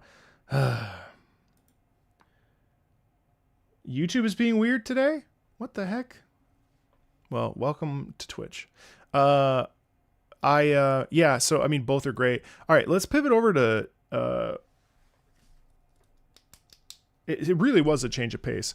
And I'm not going to poo-poo, I'm not poo-pooing 16 for the record. Like, I do like 16. It's just like, you know, in terms of like, would I replay it? Probably not. I've replayed or rewatched every Final Fantasy I've played. I've actually been craving a replay of 8 because I feel like as an adult, I'll probably like it and it will make more sense. So I've been tempted to replay 8. It's like sitting, it was like looking at me yesterday actually, and I was like, no, go play something else. But yeah. Okay, wait, that was... Are you guys having a good time? How are you? You guys all right? I feel like you guys are all working, and I'm also working, but I feel like I'm ranting at you. I guess that's my job. I think 8 is still incomprehensible. Yeah, Distant Worlds, Ascension, and Find the Flame were so cool. So cool. Hey, what's up, Bubble Butt Lover? You chillin'? That's good. What movie are you going to see? Oh, Kirby. That's too bad. What derailed? I'm sorry to hear life is stressful. I get it. I get it. I really do. I mean, I don't get your situation, but I get it. Tifa's theme.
I love the arpeggiation with the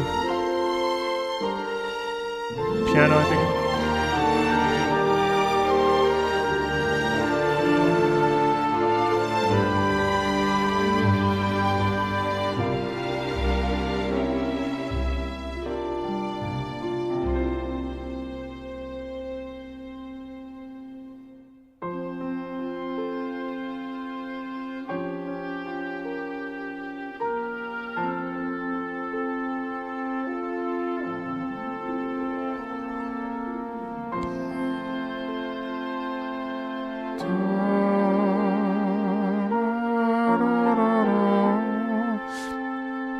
I think that little lick right there really represents home to me.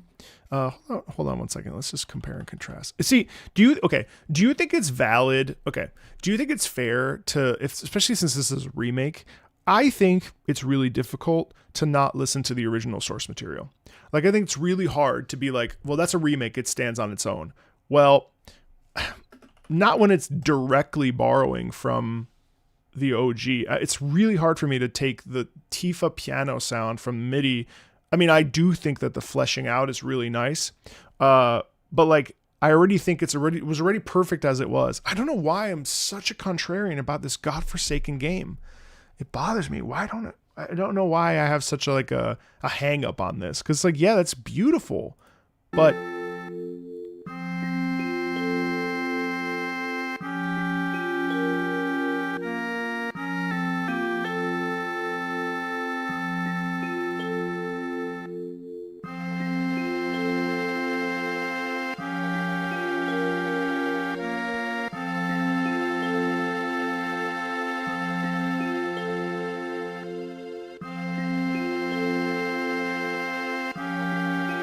it's like some oboe with like xylophone.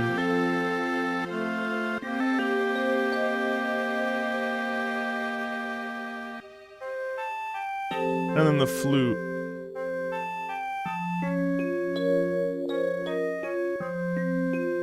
And if you think about it, it's extremely, extremely, extremely pared back.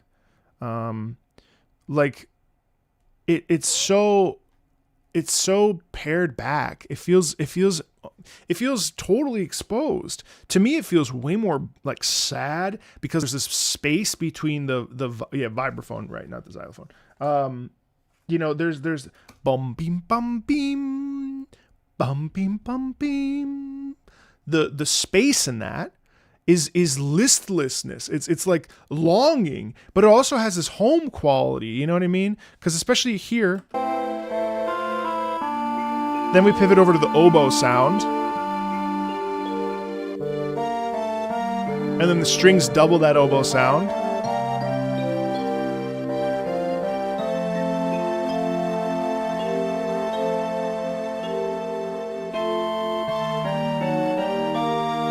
A nice little harmony.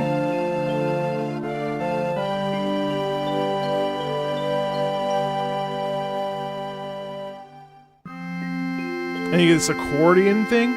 So it's not to say that this is bad. I like this because it's basically just taking it like the battle theme and elevating it slightly.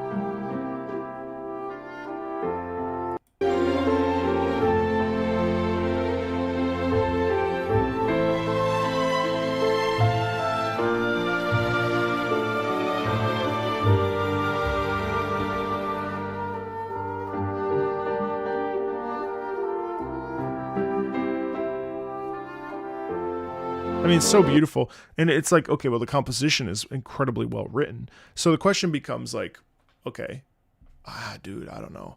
I really, really, really like Tifa's theme. I really do. Both versions of it are so gorgeous. But the MIDI feels, the electric piano feels so much more immediate. And it's almost like some of the emotions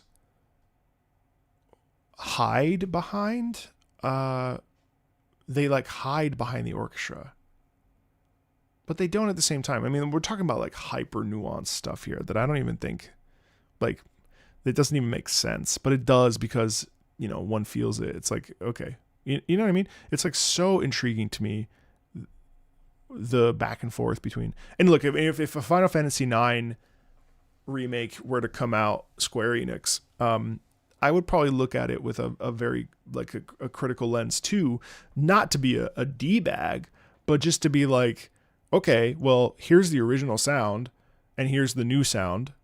And I think it's okay to be like, well, I like both. Here's my preference. Here's why. I don't know. I'm verklempt. But it was great to hear Tifa's theme and have me rant about my complicated relationship with Final Fantasy VII Remake. So thank you for that. What's up, Ed? I didn't play the ONT for Crossworlds, but I'm definitely excited to pick it up. I'm not sure I like a lot of the music, to be honest. I find a lot of it, I think it's because it's like, I don't even know what kind of genre it is, but it's just all over the place. I'm really looking forward to sitting down and sitting with the music of it. I forget what kind of like, it's like some sort of, I can't remember the genre style of it. Yeah, it's I did not like the Apotos remix, but apparently people are, which is crazy.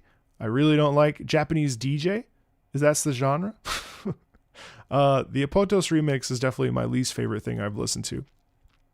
That being said, I'm sure others will grow on me. I just like Apotos so much in its pure form. I guess it's another example right here where it's like if it deviates, maybe I just have a problem. Maybe it's me. Maybe I'm the drama. I just don't have a problem with change. Why do things have to change? No. Oh God.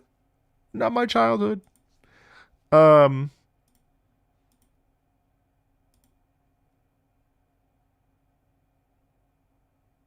It's not a bad OST. It's just that you got fed all the bad songs on YouTube. You think so? I'll give it the benefit of the doubt. I love giving things the benefit of the doubt. All right, let's see. Oh my God, I've been talking so fucking much. 2 hours? Oh no. This is terrible.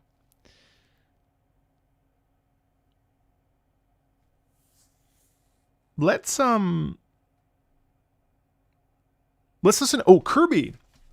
All right, so I did something. You know how I said I was going to play Kirby in the Forgotten Land? I'm going to skip down Patella. I'm going to skip. I'm going to go to Turandot here and do 2 Turandots because my brain is getting a little cooked. And then I'm going to pivot down to Tosca. Let's pop over to Kirby in the Forgotten Land. So I've been playing Kirby. I love Kirby in the Forgotten Land. What a good game. I'm only in like the first zone. But I love. I'm like, I think I'm in, God, the melodies are so simple in that game. They play the same, it's the shortest loop ever. And they're so fun.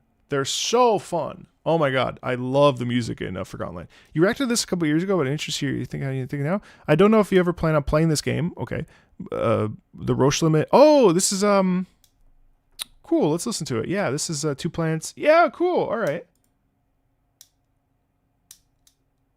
Luna bites my ankles when I talk too much.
So I can tell you right now, having played now, listen to more Kirby music and having played the first half of Kirby in the Forgotten Land, this is amazing. The shifting rhythms in the first 2 minutes alone are so interesting, so unique. I love the way that they flit and flutter, and there's a lot of syncopation, a lot of like sharp movement, all that stuff. It has so much character and personality, and it retains the Kirby, the Kirby bouncing energy, while still dealing with the fact that this it's two planets about to crash into the Earth, if I recall, or crash into our planet that we're on. So there's this feeling within the strings of tension and stress, and not knowing what's about to happen, and or knowing that something is approaching really quickly, really fast, and just looking up at it and being like, we got to double down and we got to do this. So that's where we get that jagged rhythm in it. And I think that like really still retains some sort of like Kirby's got it, some playful like bounding, like I've just swallowed a car and now I am a car, or I've just swallowed a giant like traffic cone. Look at me. You know what I mean? Like it's still got like the playfulness of Kirby mixed in with the dire, serious threat that is these 2 planets about to crash.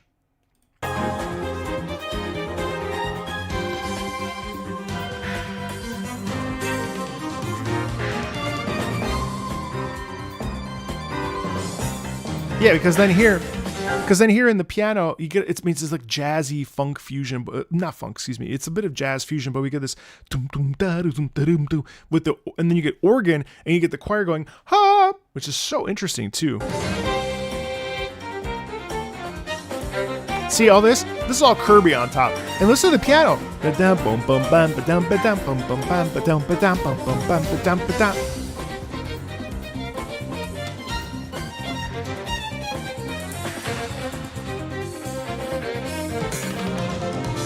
And all the percussion, that's all chaos, you know? Chaos! The percussion and all that stuff, that's really inviting the tension of the moment. So around the veneer of Kirby and around the veneer of like the lightness that Kirby brings to the world, there's this like clash, you know what I mean? It's like jump, flip, hit him, pa! You know, all that stuff that makes Kirby, that is on display musically. And then you get the great bass guitar. But there's a little bit of chaos. Oh my God, I'm sorry so much. But there's also a little bit of chaos because you hear it right here. Listen to this chaos right in here. Chaos!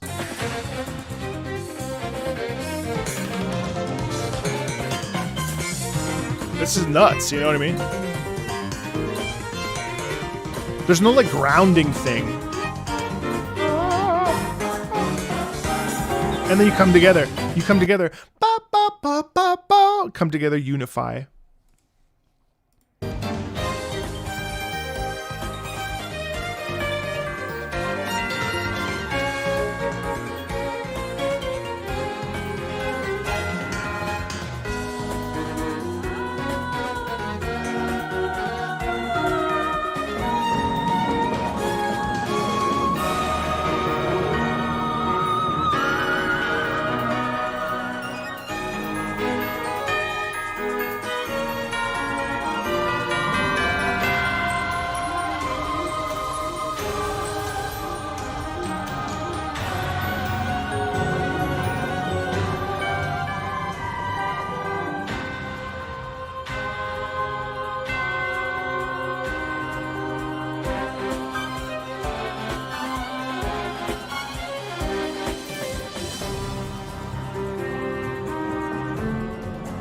And then now it's all tension and stress, right? But I mean, the organ is amazing here because you're getting this whirling. So it's almost like, to me, I just have this image of like blue flames or something. I'm thinking of like Meta Knight or whatever. And you hear that sound, that sort of spinning, is stress, is tension, is danger, is violence, it's all that stuff. It's awesome.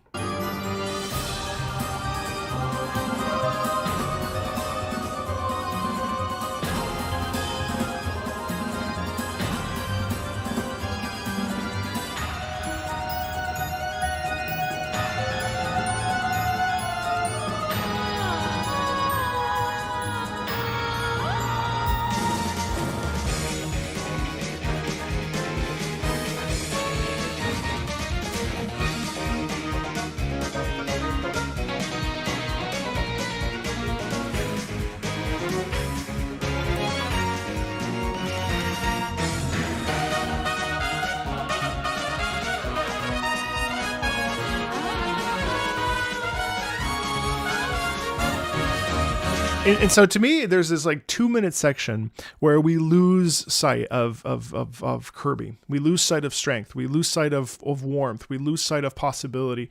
We're in danger.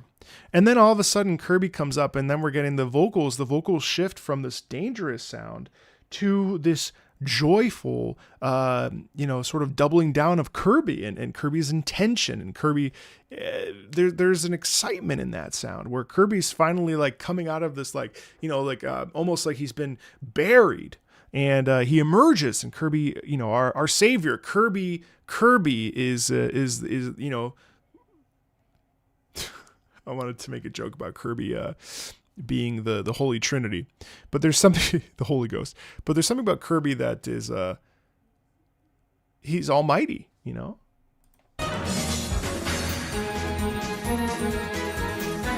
see the twinkling, that's Kirby.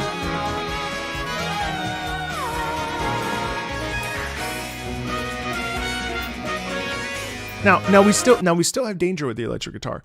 We still have danger with the electric guitar in there. But now we have, and with that rhythm, ba-dee-da-dee-da, ba-dee-da-dee-da. But we're still going somewhere where there's a light at the end of the tunnel.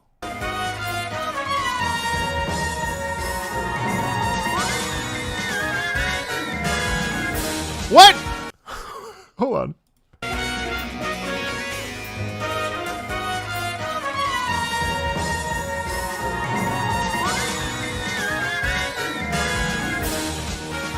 Bro.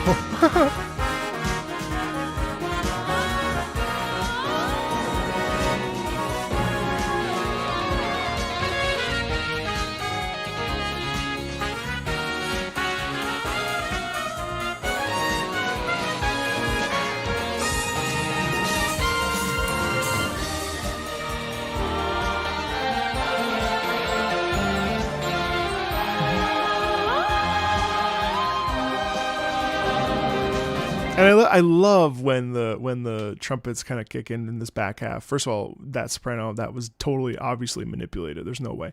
But like the back half there is so enthusiastic, you know, and it's really Kirby coming to light. But there's still tension, obviously.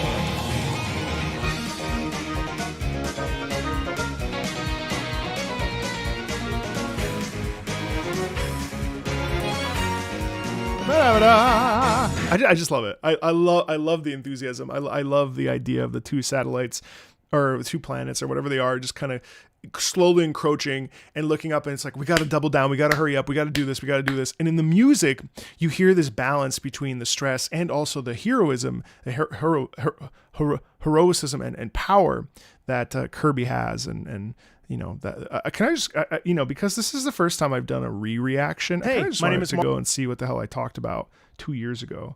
Marco, I'm a former pro opera singer turned voice actor, and today we're going to be listening to Kirby and the Forgotten Land, Two Planets Approach the Roche Limit. Kirby's one of these games that I've never really played. I think I played the most recent one for the Nintendo Switch that wasn't this one. So just for the record, yeah, I did play that one. A Roche limit is actually the closest distance from the center of a planet that a satellite can approach without being pulled apart by the planet's gravitational field. So it's kind of interesting that this song is named that, and I'm curious to hear what it sounds like, because truly I have no idea what to expect. It's true, I didn't know what to expect.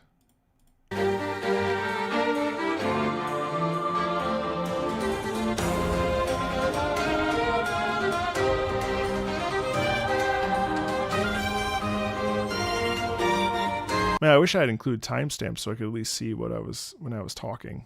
I was talking. Got a snare drum coming in a drum set, and we're moving into jazz too. So, you know, there's a bit of tension in here and a bit of stress, but then there's also this like perky peppiness, which I suppose describes Kirby in and of itself.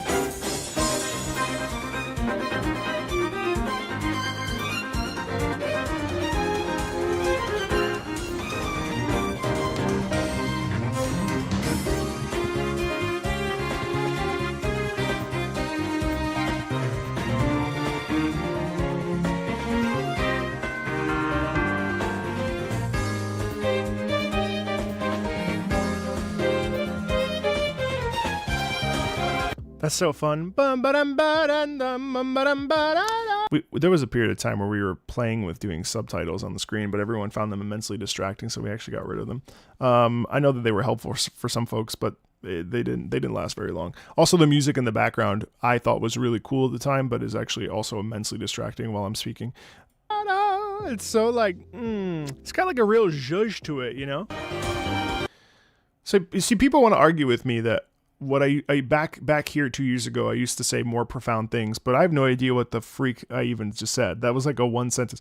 I love the fact that in Kirby, in this particular two planets approach from the Roche limit, we get that sharpness in the rhythm. That impetus rhythmically is so interesting because essentially, like, that's the drama, that's the tension. You know what I mean? The syncopation and the movement of the sort of rhythm is the momentum that we need during the battle to feel stress, to feel anxiety, to feel intensity. Well, I do mention this.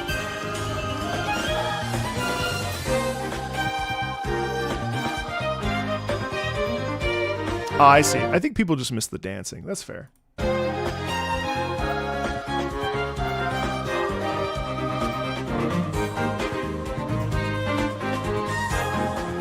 But also, like, the subtle nods of the piano as they come in, boom, bam, boom, bam, bam. Those hits, those are hits of action. Those are hits of violence. Boom, bam, boom, boom. And those are jazz chords. Boom, bam, boom, boom, boom, bam, boom, boom. But that emphasis is really exciting.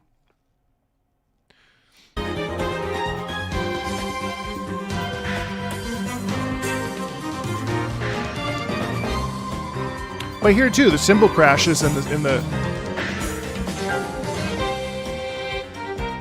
What else did I say? Hold on one second. I just want to fast forward to the part.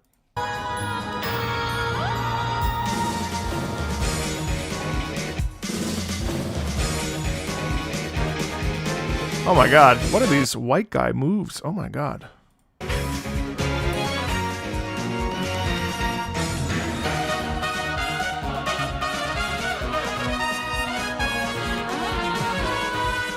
Yeah, I mean, the trumpet, the reaction I had back then is appropriate because the trumpets, when the trumpets take over there, is it a delight? It kind of comes out of nowhere, and the trumpets really give way to, I think, again, this idea of Kirby emerging as this triumphant being that was able to protect the people and protect, whoever.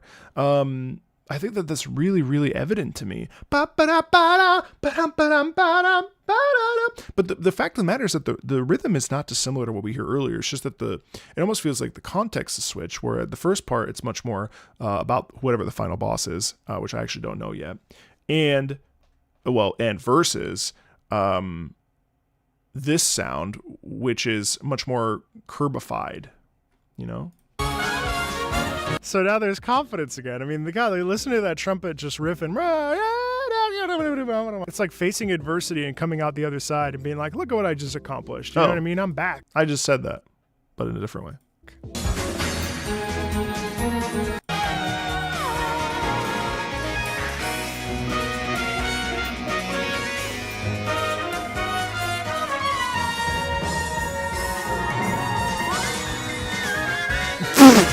When singers sing up that high, it's called whistle tone for a reason, because it sounds like whistle. Of course, you've heard Mariah Carey, Christina Aguilera do it. That's not exactly whistle tone, but you have to figure that's like a high F above the staff. Yeah, but Marco, that's not a person. That's most certainly modified. There's no way she actually pulled that out. That's crazy. It's insanely high. And so even hearing that, like, I mean, it's like so incredibly difficult as a singer to do that. I don't know if that was like an actual singer. No, buddy, you're so pure. It wasn't. Sing this way, and the sheer difficulty of being a coloratura soprano and like discovering that you can sing that high. I mean, it's nuts. I mean, it's like so difficult. Really, what's also actually even more interesting than that is the fact that it's actually doubled, and the doubled quality of it to then pop up into the upper register. That's what makes it exciting, because listen to this.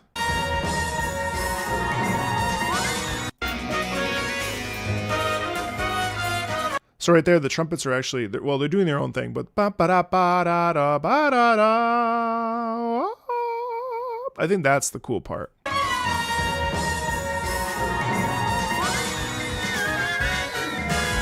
I definitely think it's amazing, and it creates a real sense of tension. It's fun, like discovering that you can.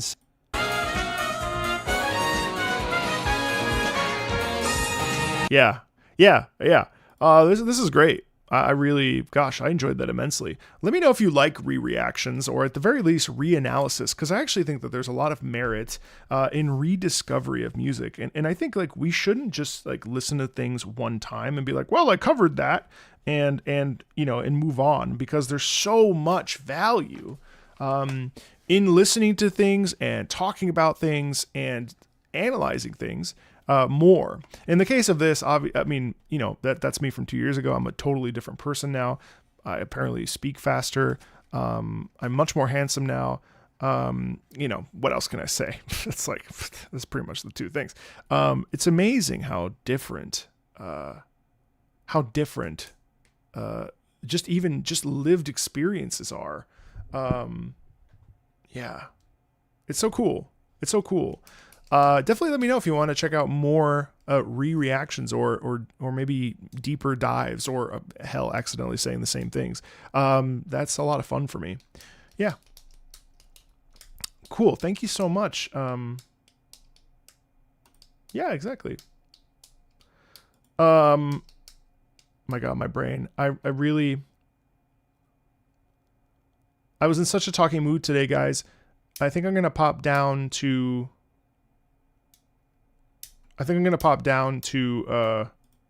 Tosca just to give myself a little bit of a mental break. Sorry. We've got lots of time still.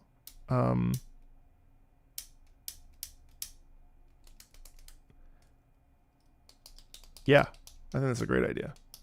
I've been wanting to do that. That was actually the first time I've been able to, so thank you. I appreciate that a lot. Yeah, let's skip down. Sorry. Let's go to, is Karsten here? I know you had said, wait until present on stream. While we're waiting, let's go over to Guilty Gear XX. I much prefer XXX, but it's all right. Kai's theme from the Korean version of GGXXAC is fucking fire. Sadly, the composer, Shin Hae-chul, who made the Korean OST, passed away many years ago. Oh. Let's check it out. Pillars of the Underworld.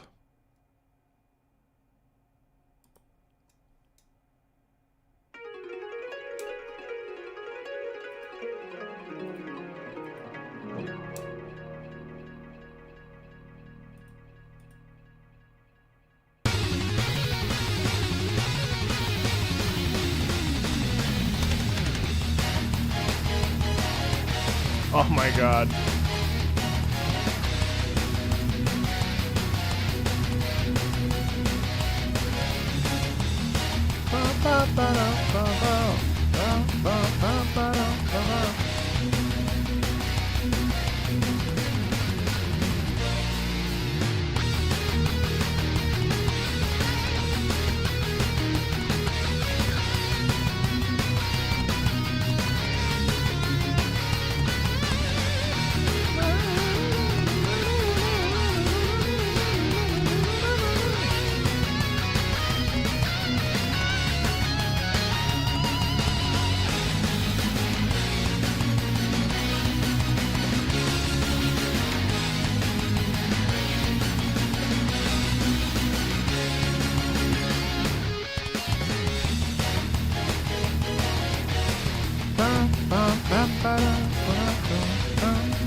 Dude, this is weird. This is the first like hardcore, like prog rock, well, whatever it is, I don't know, rock. What would you call this? I mean, 80s headbanger metal, 80s whatever. This is the first of this kind of sound that I've ever listened to that legitimately makes me almost cry. And I don't know what it is. And I was thinking about while listening to it. So I think there's a couple things. I think one is the fact that we get this lovely, lovely doubling with the electric guitars. Ba, ba, ba, ba, ba, ba, da. That actually is part two, because the rhythm I just sang is so incredibly galvanizing. Like, you can't help while listening to this but feel this immense feeling of enthusiasm and excitement and thrill. And there is a little bit of danger laden within it, because you're getting but the electric guitar in some of this style of playing is so raw and so emotional that you can't help but think like Kai is a badass. And like, not only that, but Kai can do anything. You know, there's no stopping him. There's no, and like there's like Pillars of the Underworld. To me, it sounds like Kai is like emerging out of the ground, climbing up through the top of, like, splitting the earth with his sword, with his hands, with all of his might. Just to climb out of this, like, I don't know, like a coffin or whatever. The energy in that is so addictive to listen to, so satisfying to listen to, and it feels genuinely so like the power of human resilience that it like actually makes me like emotional, which is crazy.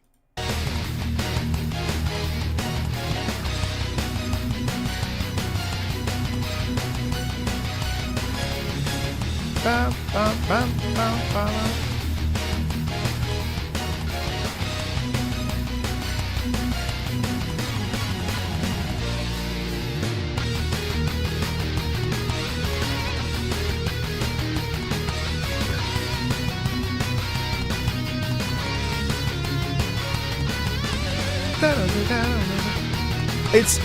It's this. Listen to the way the guitar. Listen to the guitars. It's the harmony. And see, but that, I've talked about this before in another video. It's a shadow self thing. I think those are octaves anyway. So actually, literally, it's an eighth down. So it really is running parallel with it. And it's just so visceral. I can do this. I believe in myself. And it's just ripping off, you know, like, wow. It's just so powerful.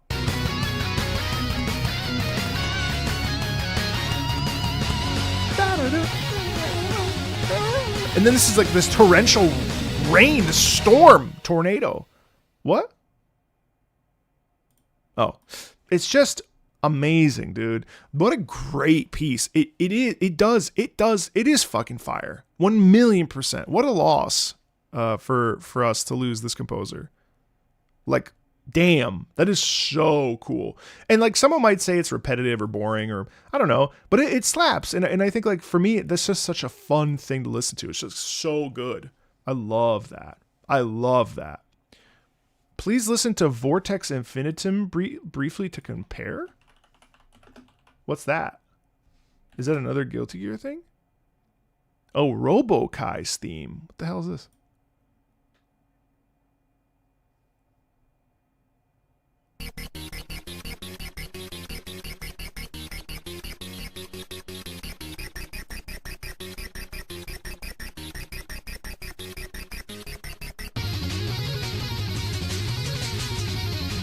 Oh, it's got a little bit of beatcore in it.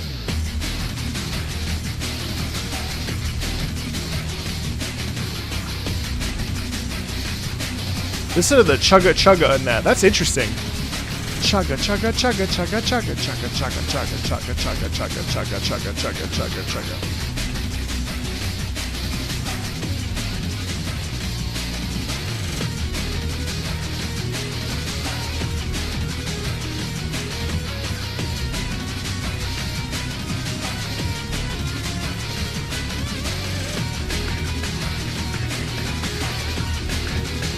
Yeah, a little bit of drum and bass.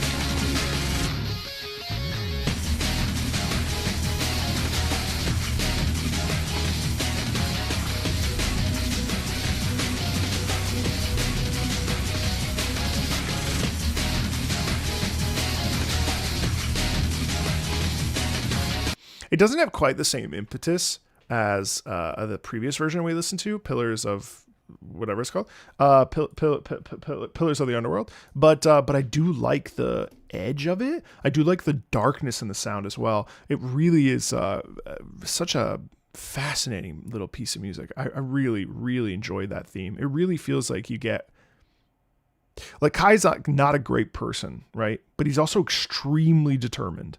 And will fight to the death for what he believes in. It's really, really cool. Really cool.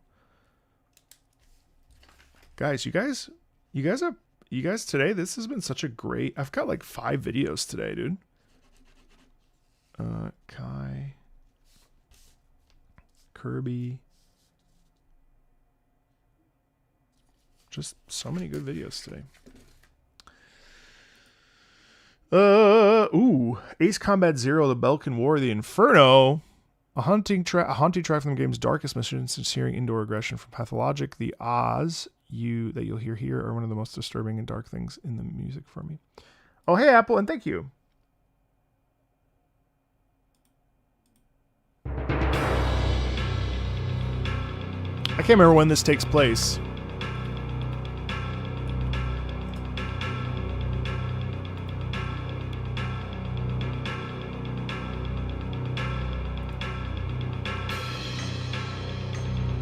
Down. Hello.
I love the natural growth here.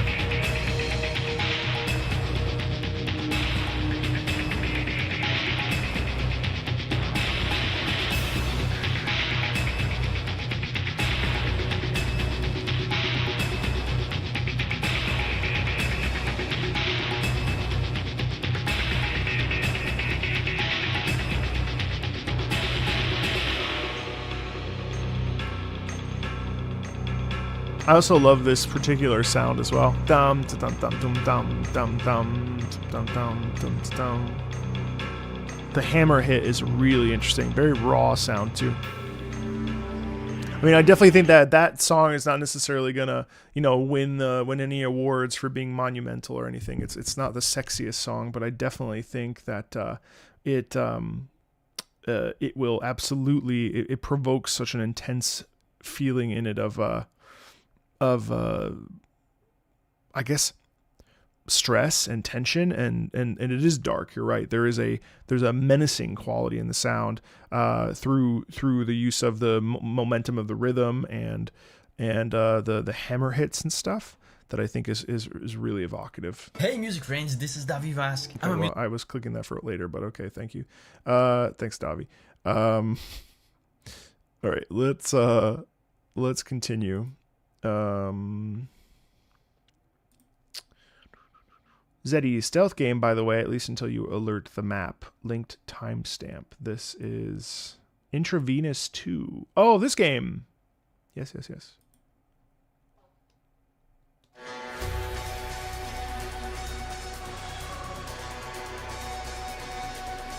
Nice.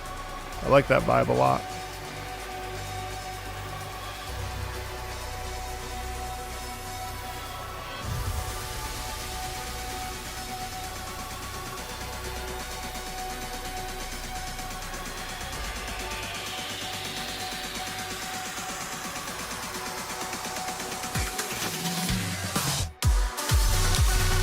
Sick.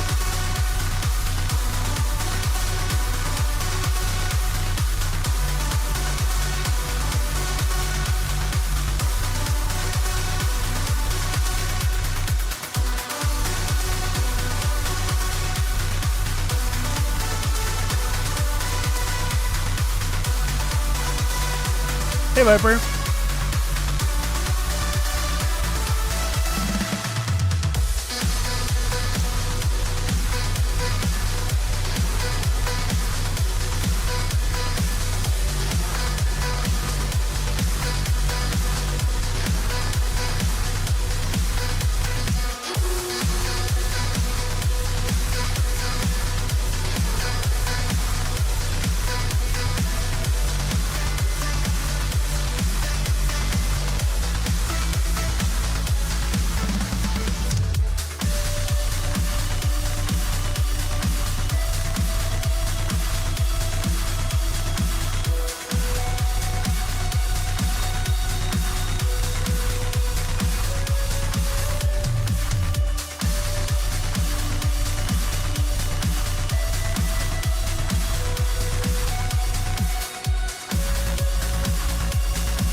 Yeah, dude.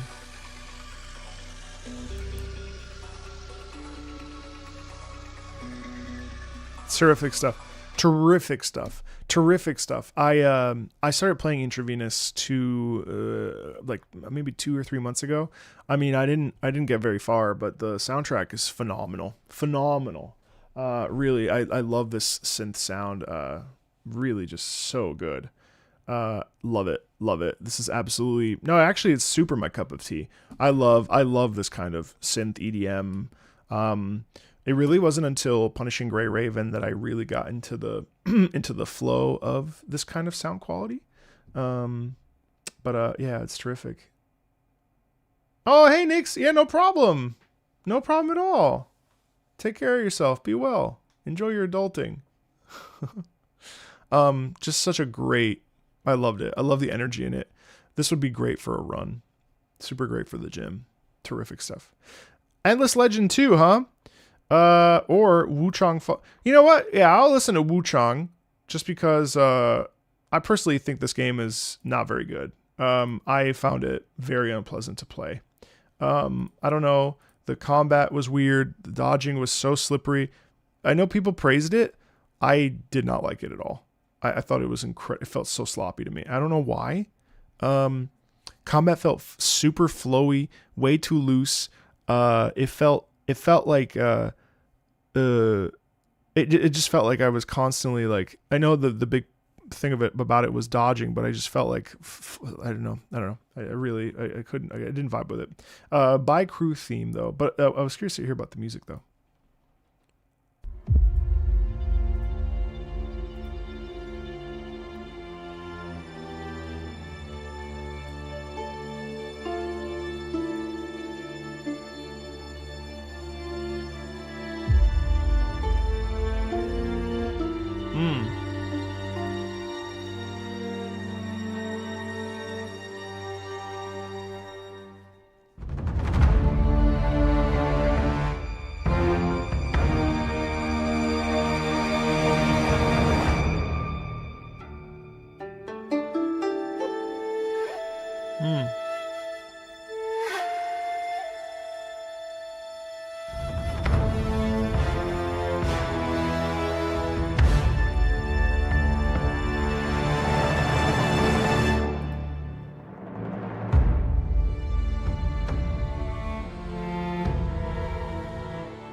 You know, what I find really incredible about this is how slow it is and how kind of delicate it is. And it feels very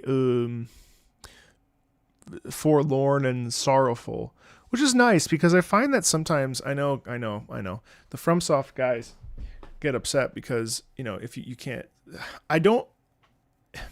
FromSoft music tends to be, Night Rain changed that a bit actually, but in general, I find FromSoft music to be fairly standard. Not in the sense that it's bad, but in the sense that like for phase 1, maybe it'll be like this in phase 2 here, but phase 1, movement, energy, danger, stress, whatever, and then sad, right? Or agitated or like dialed up. You can almost always phase 2 is always more, right? So like what happens here where we have this real sense of sadness, real sense of loss, real sense of betrayal, real sense of brokenness, of losing everything and like having our back turned against the world and like being alone and isolated and so on and so forth. Like this real broken sound, right?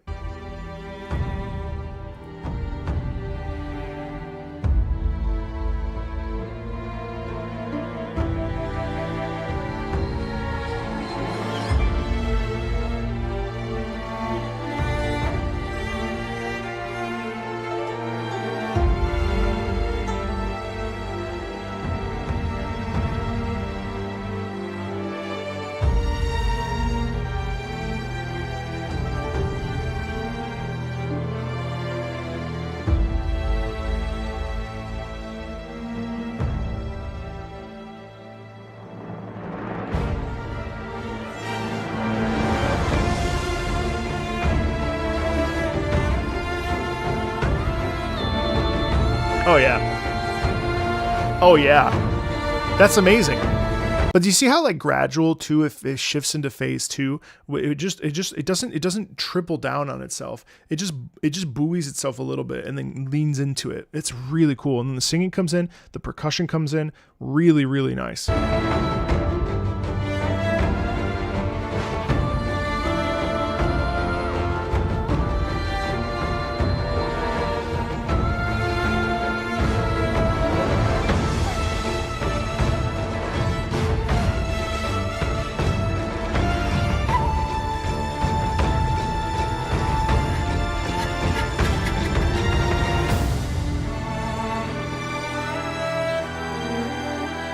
Percussion is so good there.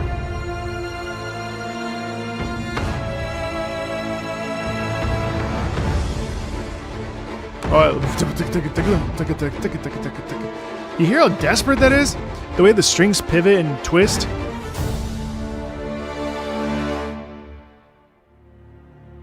Oh, I needed a lot more than that.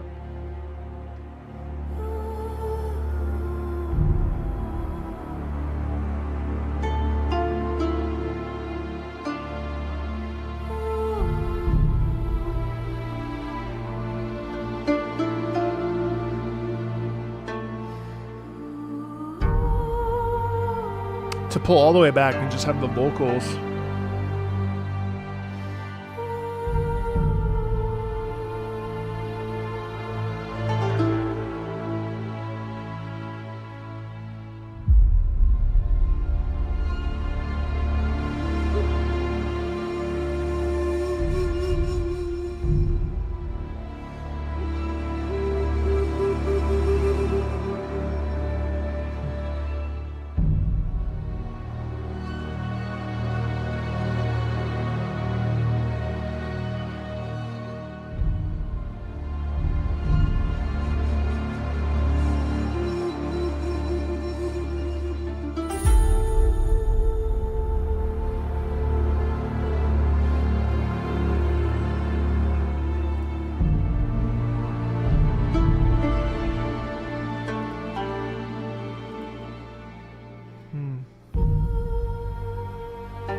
I love the sense of space in this sound too.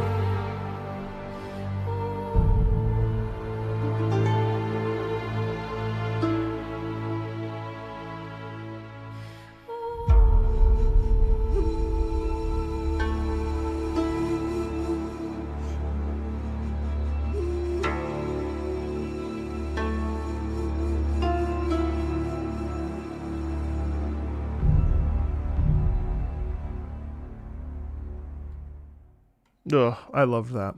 Hello guys. Ah, what the fuck? I didn't mean to do that. I love that from top to bottom. What a terrific piece. I thought it was. I mean, I think obviously because of the context, the end there was a little bit slow. I think it could have just more abrupt ended. Not abruptly, but it could have ended.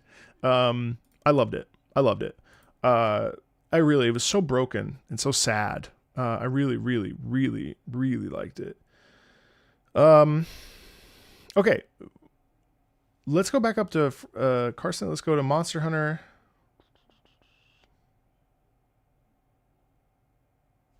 Hey, Barker, what's up? Has there ever been a song where it felt like the composer dropped their pants and directly shat into my ears?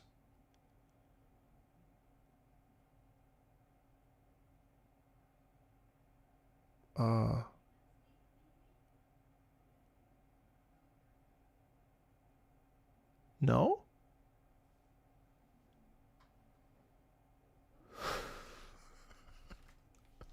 Not as far as I know. No, I don't think so.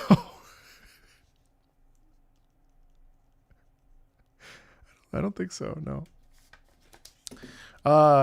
Vorsfi Roa, or Lagia Chris Mount theme. Oh, or.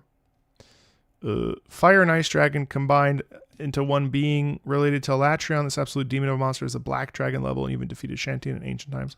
Its mere presence is enough to wipe out all living organisms in a country-wide area. You defeat it by making it lose control of its elements, freezing himself solid, except in the event version where it puts itself out of death just to try and kill you one last time. Probably the strongest monster ever.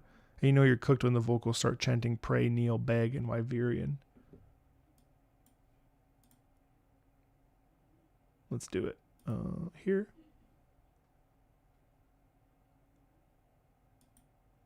Download me, please. Okay.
Oh, that.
What?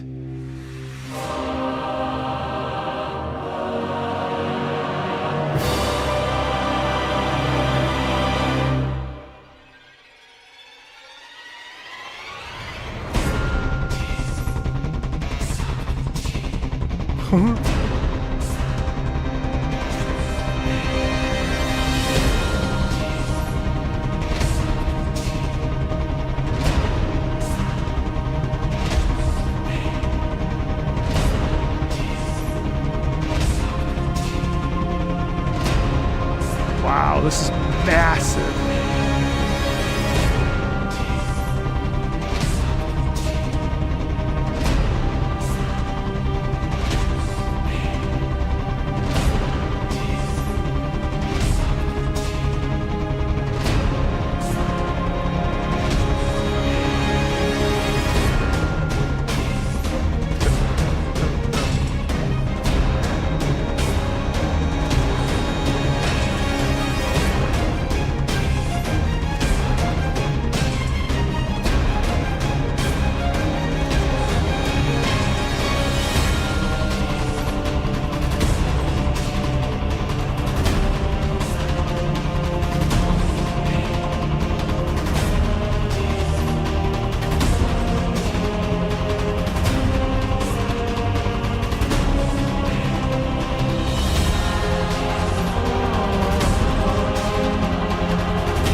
What?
Since I'm listening to that video, I'm not.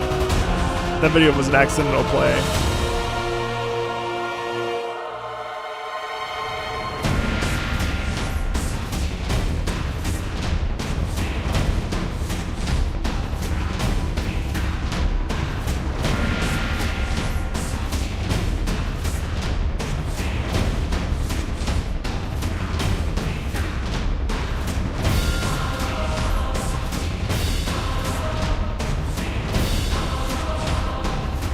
Andy. Oh well.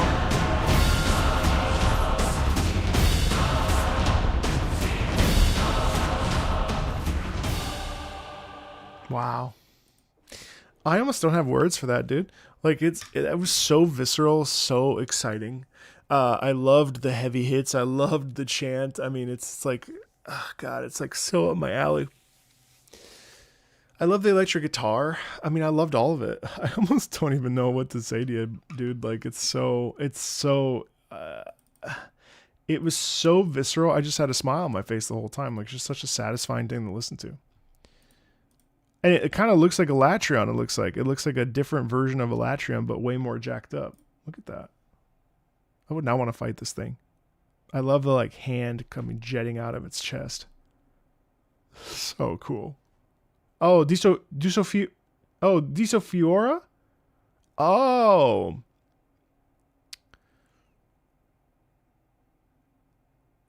It's just menacing, you know?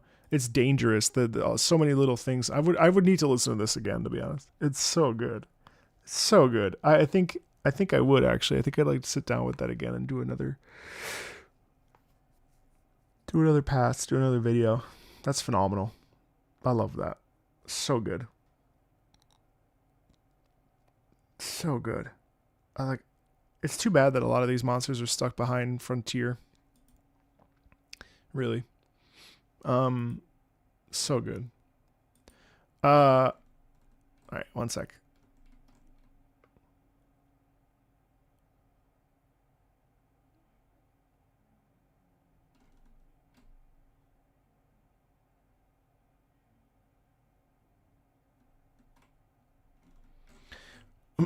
Guys, I think I'm going to call it there because it's 3 hours. I know I did a lot of yapping today.